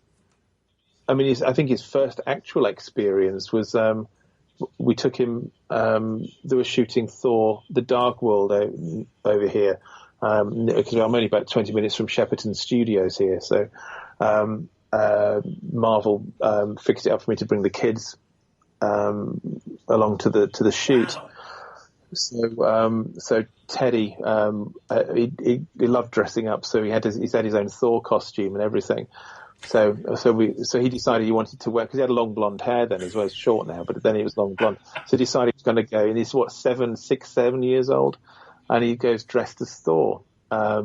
So we arrive at Park and all of that, and we go to get taken to the sound stage they're shooting on at that point.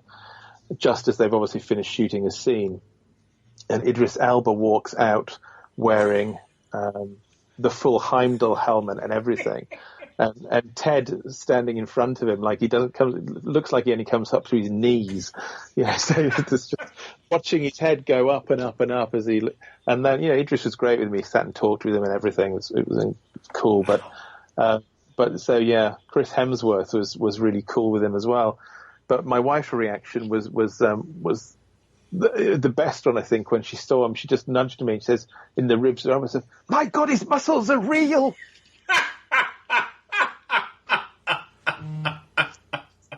That's outstanding. Yeah, well, not that I felt under pressure or anything. Yeah, exactly. Oh, please, man. 99% of us all. Absolutely. Yeah, awkward. Yeah, I was like, I'm looking upset. They're not real. That's a costume. God. Hell, Idris Elba for that matter. My God. Good Lord. I'm glad that Hemsworth is staying with the franchise. I'm intrigued by the announcement to let the Jane Foster Thor story happen. I think it's great. Yeah. I hope that, honestly, because I think it would quiet a lot of trolls if they do it the way Jason and Isaac did it in the comic, in terms of, we told Jane's story, but we were also saying, okay, if Thor isn't Thor anymore, then what is he? And he's right there, in half the book, dealing with his own problems as Jane is figuring out how to be Thor. And I think that's really a really interesting thing. And that's why, as everyone's worried about oversaturation of comic book films, much like as we were talking about Westerns and war films, it's like there's so many facets, and The Boys is a great example of that as well. There's so many facets of story and character you can explore within the superhero genre. And I know I'm speaking to someone that already thinks that way, obviously, based on your work and the work you've done with your other collaborators. I mean, that's a great thing. So it's like, no, man, there's a lot of interesting places comic book movies can still go. And I hope the Thor movies are a good example of that. Well, the thing is that I liked about the Marvel movies is they draw a huge amount of influence from the comic material, but they're not slaves to it. So it's still, for those of us that are familiar with the material, there's still an enormous amount of surprise and enjoyment in the material they produce. So I don't think that their achievement is, although it's built on the back of a great deal of tremendously superb work by a large number of creators over the decades, they still, I've never seen in history actually a studio that has their success rate movie on movie. Yeah. And yes, all right, they've made 25 movies, but at the same time, how many studios have produced 25 movies with that level of creative and commercial success? Agreed. It's they're doing something right. That's for sure. Oh, hell yeah! No, you're right about it. No, now every movie studio wants their own Marvel-like franchise, and they're trying, but they're not succeeding. And it's interesting. And also, I am curious because what more does Kevin Feige have to prove? Why doesn't he, say okay? And I mean, really, Endgame is, and announcing this next phase. Great time to exit and conquer another mountain. I mean, I don't know. I mean, he is. It's so funny. I'm sure you saw the quote from San Diego that DiDio was saying for DC that it's hard to compete against your own library. And I think Feige finds himself in that same situation of, man, you did it 20 plus times. Eventually the odds. I mean, hey, walk off in the sunset. Job well done. Do what you want. There are many times when they've announced particular movies, you just think this is the one the bubble will burst over. I mean, the thing is, you have to remember is that, and I think this is an interesting observation too, because, I have a number of my kids are both familiar and unfamiliar with different types of characters or different. But the thing is, Iron Man, might well have been the core and heart of the Marvel Universe to date, but he was not in the comics. He was a D-list character when they made the Iron Man movie. And nobody had heard of him outside of comic readers. Who had? You think of Ozzy Osbourne and I Am Iron Man more than you do Marvel Comics. Right. And so the odds of that movie being a success based on any pre-knowledge of the character was zero, and it's interesting looking at how DC have primarily focused up until recently on purely Batman and Superman, with obviously Wonder Woman as well.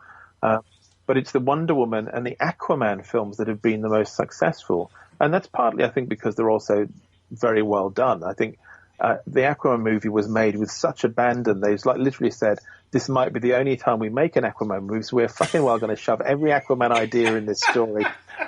And it was just outrageous romp. It was just hilarious and just such good fun. The kids saw it several times, and it's that repeat viewing that gives you those huge box office figures. And the thing is that to me is probably the most Marvel movie DC have ever made. And I don't think it's a significant coincidence that's why it's also their most successful movie, because it's the characters have heart. It's a great adventure. It's a hell of a lot of fun, and kids of all ages are going to get something different out of it. And that cannot be said of Man of Steel, Batman vs. Superman, or Justice League, all of which were frankly terrible. Yeah. And I know I've caught some flack for saying that, but I think they did the characters a disservice, despite the tremendously brilliant casting, in almost all areas on that. And all the material for Man of Steel was there in the script in terms of all the ingredients were there. It just was not a well-made movie. Yep. It was joyless. Yes. And a Superman movie should not be joyless. However brilliantly conceived some of those action sequences were, the character and the heart of the movie was missing. Guy riding a giant crustacean around the ocean, that was a hoot. I wonder with Marvel, it's funny because people are excited about the Eternals. So some are.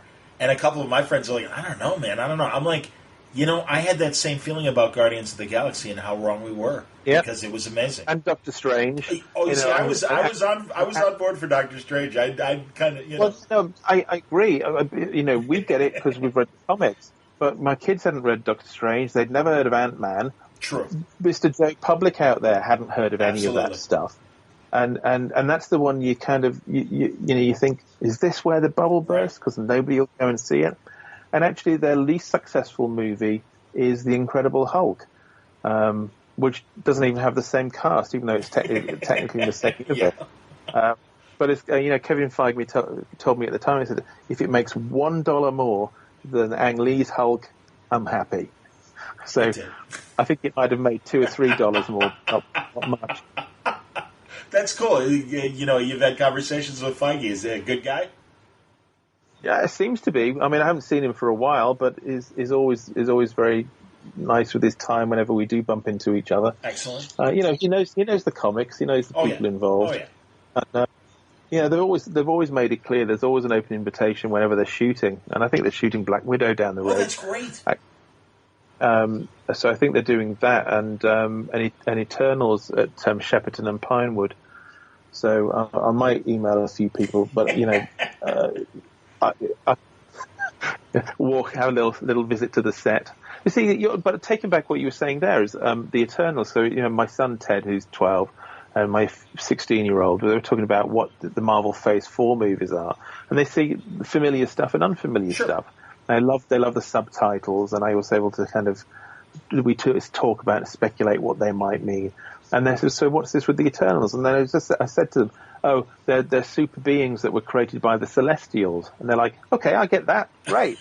So that was it. They're in now.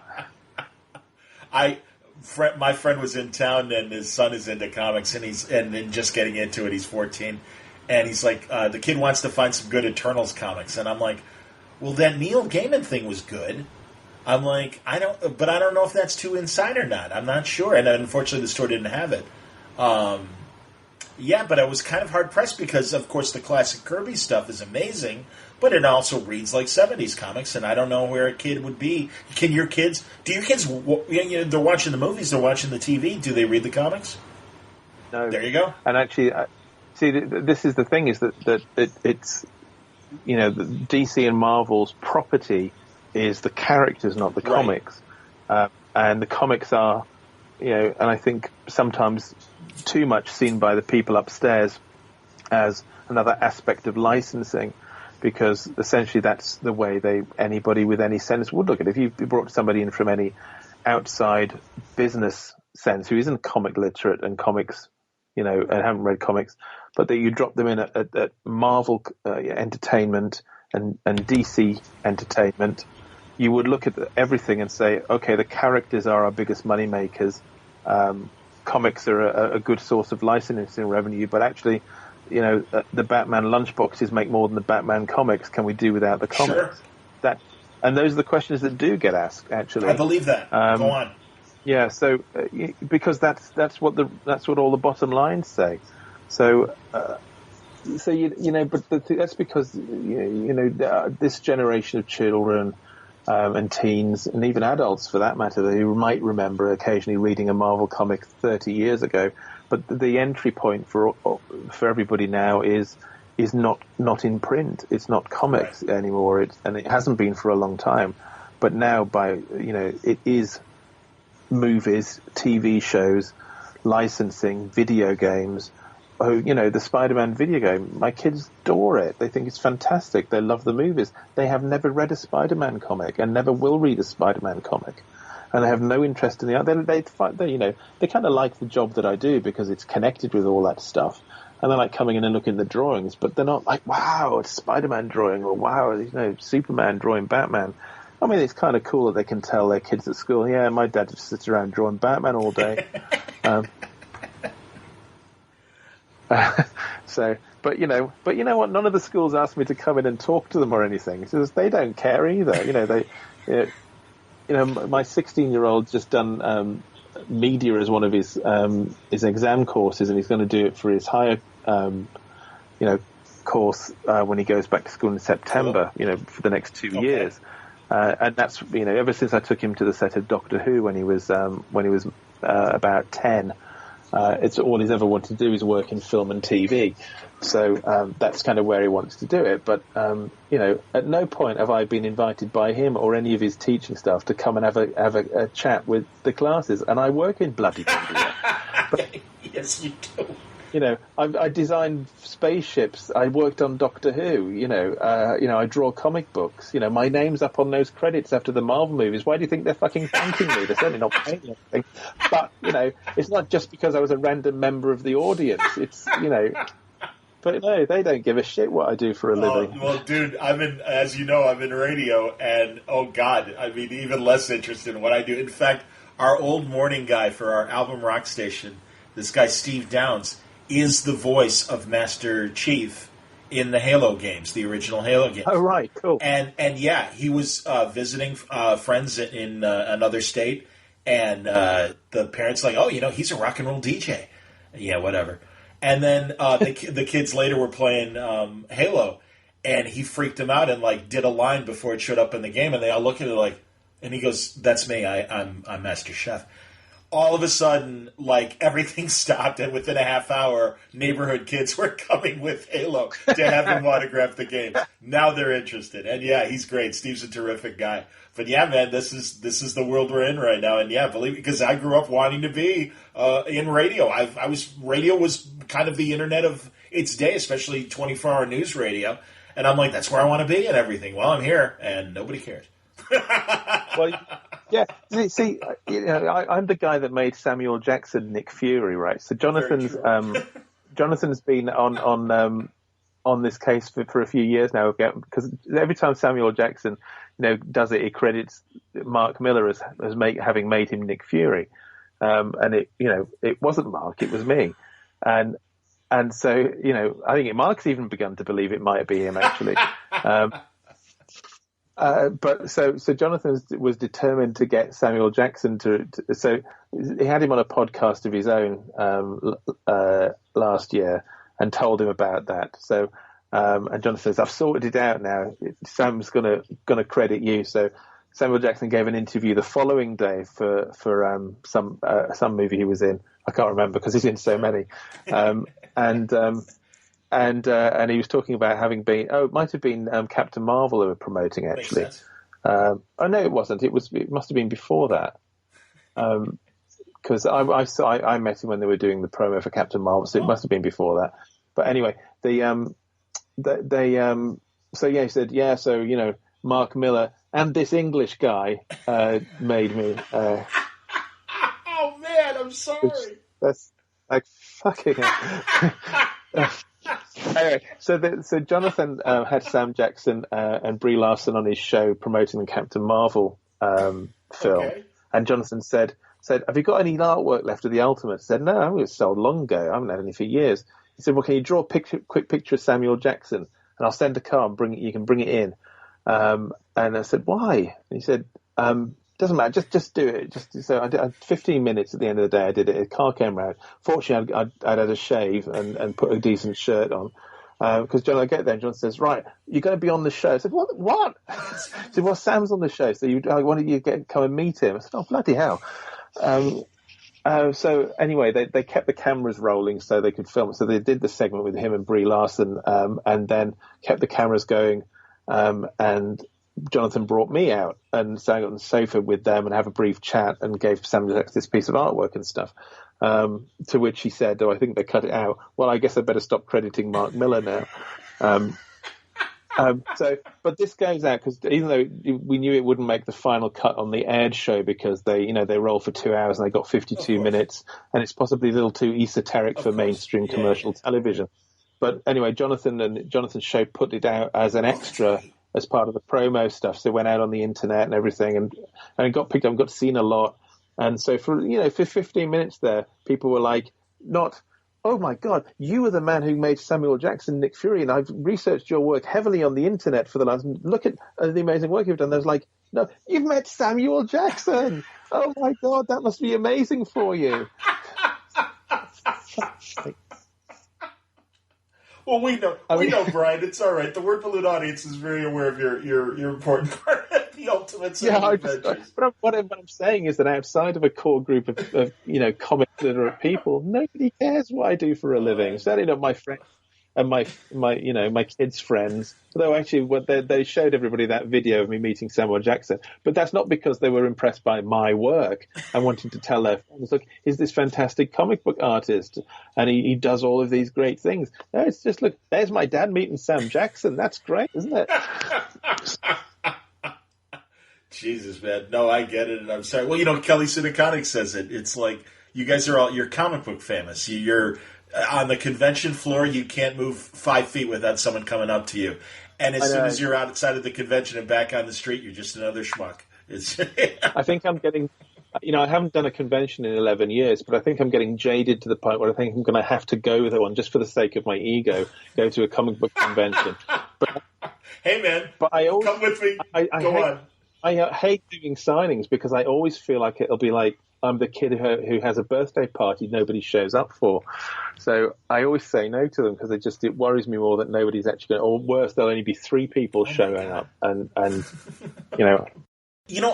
wondering, and especially as you say, where the comics are in terms of as licensing profit rather than seen as the storytelling medium that we all know and appreciate and everything as far as the big offices go. Marty Pasco was on my show years ago and said, I can see a time when DC and Marvel, well, Disney and Warner's decides, okay, we see the value, but we don't have to make that stuff. Let's license it. Let IDW do the DC library. Let Boom do the Marvel library.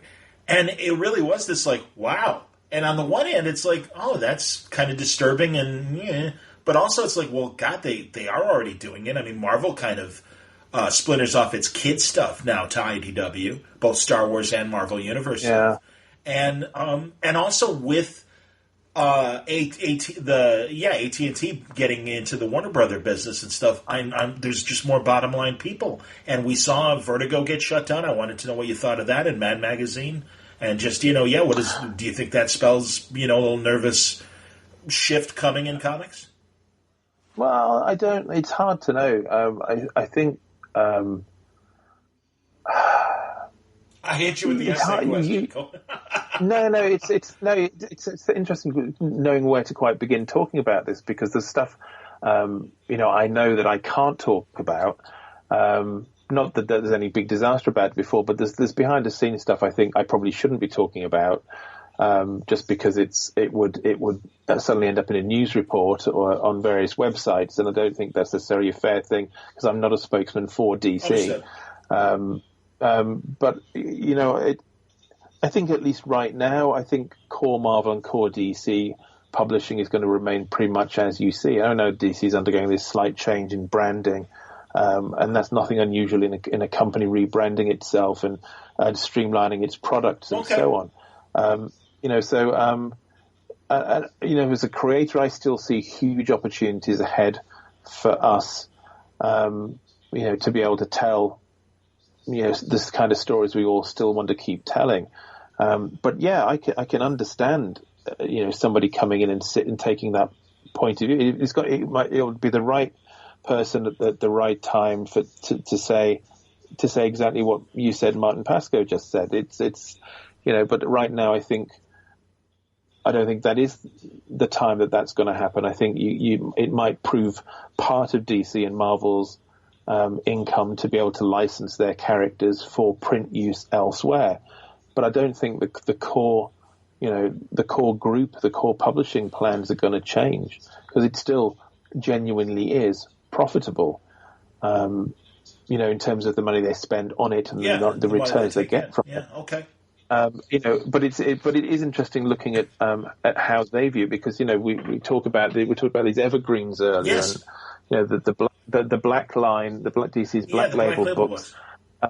They're designed to be those books we talk about. The Dark Knights, the Batman Year One, the New Frontier, the All Star Superman, Watchmen. They're the books that continue to make persistent sales year on year, sometimes over decades. Sure. And that isn't a pattern you see with the collected monthlies on average. You get the big hit for the first release of the monthly collected trades of, say, when the figures we got for when the first Justice League Rebirth trade came out. But I see the royalty statements I get every quarter, and so you can see what the numbers are in terms of what it sells, and then it's not selling the same amount by any means it's sold on its first printings, but the ones that do come up time and again and make the most money are books like The Authority, which is seen by DC as one of those evergreens. That's why they keep reprinting it in different formats and reissues them, and I can see that that's obviously a slightly different publishing plan than we've had before. Is yes, we get the monthlies, yes, we get the monthly trade collections and hardcovers and so on. But then there's these consistent attempts to build the library of evergreen projects that bear no relevance or relation to any of the monthly continuities. And I don't know whether Warren and my Batman book, Batman's Grave, will be actually a black line book, but it's certainly going to be one of those evergreen books. So, anybody, you don't have to have read, all of, Scott and Tom's Batman runs, because it has no relevance to any of that stuff. It's its own thing. So, just as much as Sean Murphy's Batman White Knight is its own thing. And he wasn't originally drawing that for the black label. It just was kind of co-opted into it after it was published. So, we might have a similar thing. I don't know. I don't think it's been solicited as a black label book, but I haven't looked at the solicitations. But however, it is designed to be, when collected, an evergreen and not a monthly collection. So, those are slight shifts in how the companies are beginning to view, or at least DC is beginning to view, its long-term publishing goals, and realizing it doesn't have to be either or, it can be both. Yes.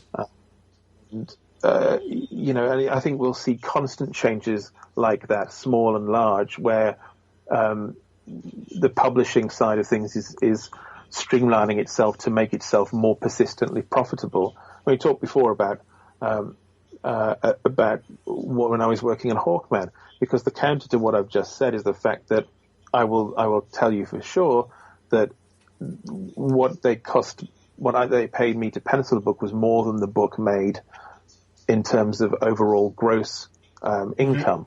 There was no profit for them at all financially in funding me and Robert working on that book for 12 issues.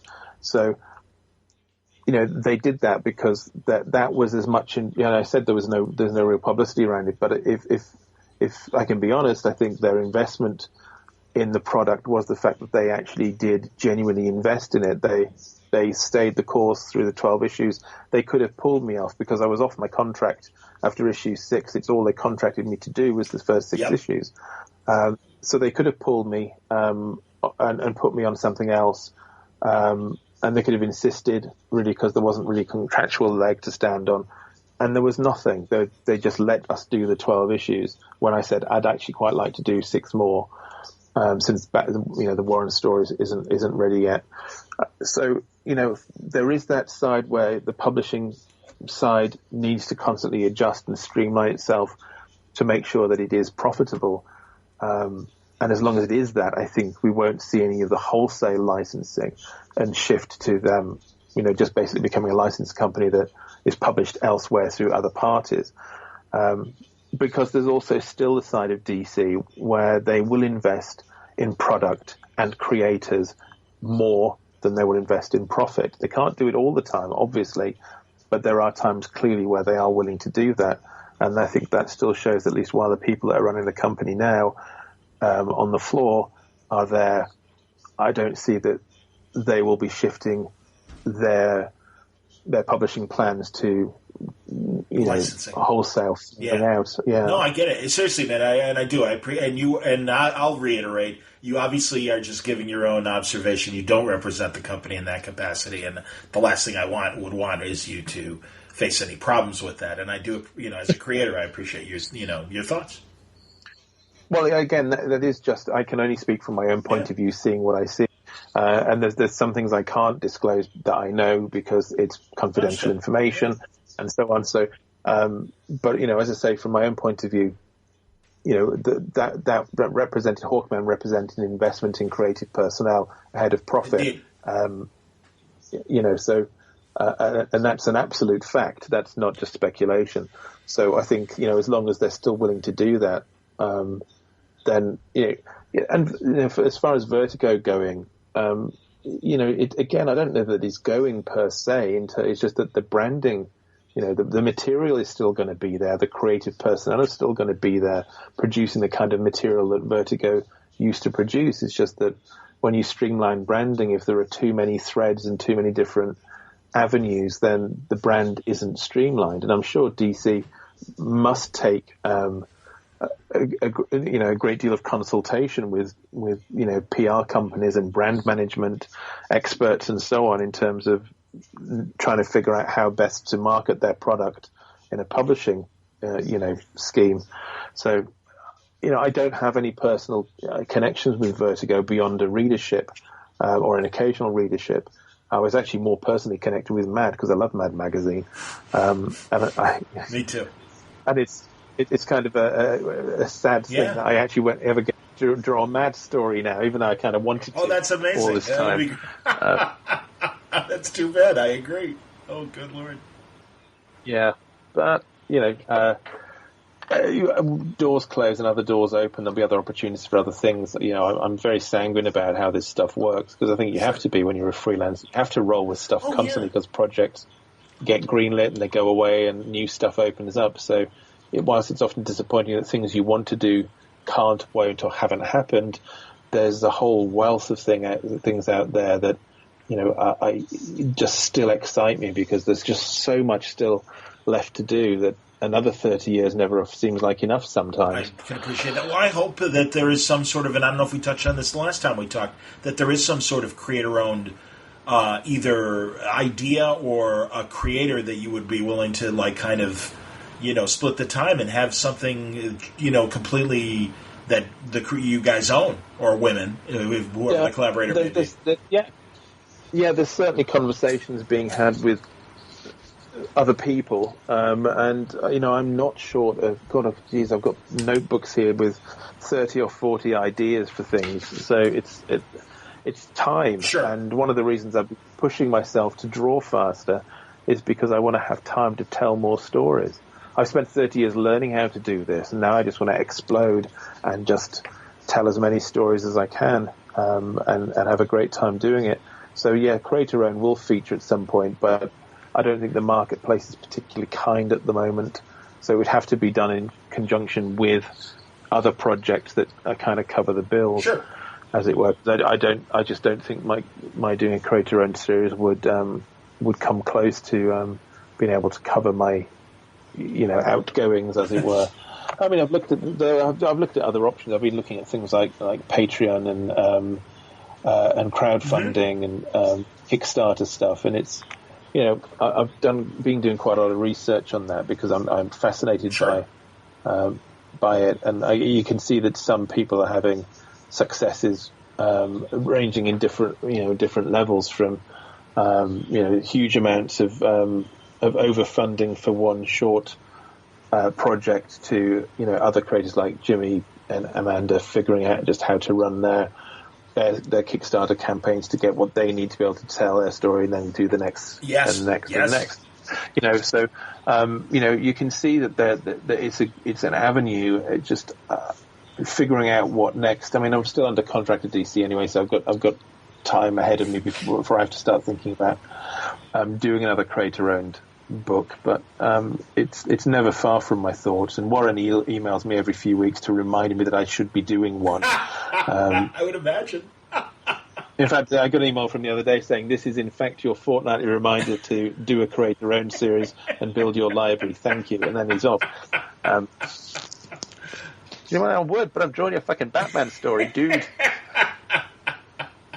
Absolutely, you are. No, that's great, man. And I'm glad to hear it, because truly, even if, as I said, that future shock scenario of them purely licensing to other publishers, it's like, I do think that there's a core group of you that have gathered that audience and can take it with you to whatever you decide to do next, and that's great. And I'm glad that you're still finding joy doing the universe stuff of DC or Marvel or whomever. So that's great. I mean, honestly, because I think one feeds the other, and I do think that guys like Bendis have proven that he'll get the Spider-Man fans and the Avengers fans, and then they'll sample Pearl and Cover and some of the other Jinx World things, Powers and things like that he's done. So there you go. Yeah, well, he's one of those fortunate creators who build themselves into a brand. Right. Warren certainly has. Warren. And I was going to ask, but that's a Warren question, and I'll let Warren answer it, so you can't speak for Warren. No, hey, man, seriously, this was great. I genuinely appreciate it, and I know we're talking late night your time, and I'm glad that that's convenient for you, and I'm thrilled that you wanted to come back, and anytime. My pleasure, honestly. Continued success, as Jonathan Ross would say, and truly, I look forward to our next conversation. Always a pleasure, John. There you go, another great conversation with Bryan Hitch. I left in the vacuum interlude at the beginning there, about 20 minutes in Bryan's insistence, and that's fine. Isn't it crazy, the 6-hour time difference? I was talking to Bryan mid-afternoon, and he's talking to me in the late evening, and it was great. And as always, I appreciate that. And I'm always very, I try to be accommodating to my overseas guests and do it at whatever hour is convenient for them. And now with my crazy schedule, I can do that. I don't mind getting up in the middle of the night and having a morning conversation, or I don't mind doing a mid-afternoon conversation where it's evening time for the overseas creators. So, I'm doing everything I can to make some more overseas conversations happen in the days and weeks ahead. I'm sure you'll be interested in the lineup once they're all solidified. But anyway, man, I'm getting ready for Terrificon this weekend. It's going to be fantastic. I may or may not release another episode until I get back, and that's another reason why I wanted to wait until now to release Bryan's episode, to give him, if possible, just even 5 days of his own time. But I'll be coming back with great panels and great conversations, and I can't wait to start sharing them with you next week here on Word Balloon. I mean, great stuff, man. I'm going to be talking to Jim Steranko and Barbara Freelander. And Barbara is, of course, the romance comics editor of DC and Swing with Scooter, the great teen comic that was kind of an Archie knockoff back in the 60s. So I'm really looking forward to talking to Barbara. And a great panel on Marvel black and white magazines with great people, if all goes well, like Paul Galassi and Al Milgrom, among others, Carl Potts. Very excited about that panel and all of the potential there. And then I'm having conversations, as I said, with Donnie Cates and Tom King, and Dan Jurgens, and Jim Starlin. Pretty neat, man. So I think that's everybody. And that's what you can expect in the days ahead from Word Balloon as I bring you this post-con coverage from Terrificon and these excellent conversations, and I look forward to hearing what the audience there has to ask as well. I hope you come to Terrificon. It's going to be a great show. Reb Brown is going to be there, 70s Captain America, John Barrowman from Doctor Who and Torchwood, and of course Billy D. Williams, Robert Wool, Val Kilmer is going to be there. That's pretty amazing. That's just scratching the surface of the incredible people, both creators and celebrities that are going to be at Terrificon. I hope you'll join me this weekend at Mohegan Sun, and it'll be a great time. This episode of Word Balloon brought to you by the League of Word Balloon listeners. Thank you greatly, League, for your support. It's a new month, and I appreciate all the subscriptions that continue to come in from the Word Balloon listenership. Thank you greatly. Word Balloon is also brought to you by Aftershock Comics, the industry's fastest-growing independent publishing company that are having some great titles this year.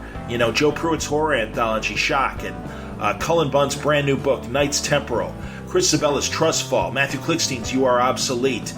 They are joining the bookshelf with things like Marguerite Bennett's Animosity and Garth Ennis's books like A Walk Through Hell and Jimmy's Bastards, Tim Seeley's Dark Red, so many great books. And great creators. We're going to be talking to more of them in the days and weeks ahead, but you don't have to wait. If you want to find out more about these books, go to their website. Full story descriptions, preview pages, and the diamond codes on their books to order through your local shop at AftershockComics.com. Thanks again for listening. I will see you this weekend at Terrificon, and next week, a whole bunch of new conversations to share with you right here on Word Balloon. Until next time, Word Balloon is a copyright feature of Shaky Productions, copyright 2019.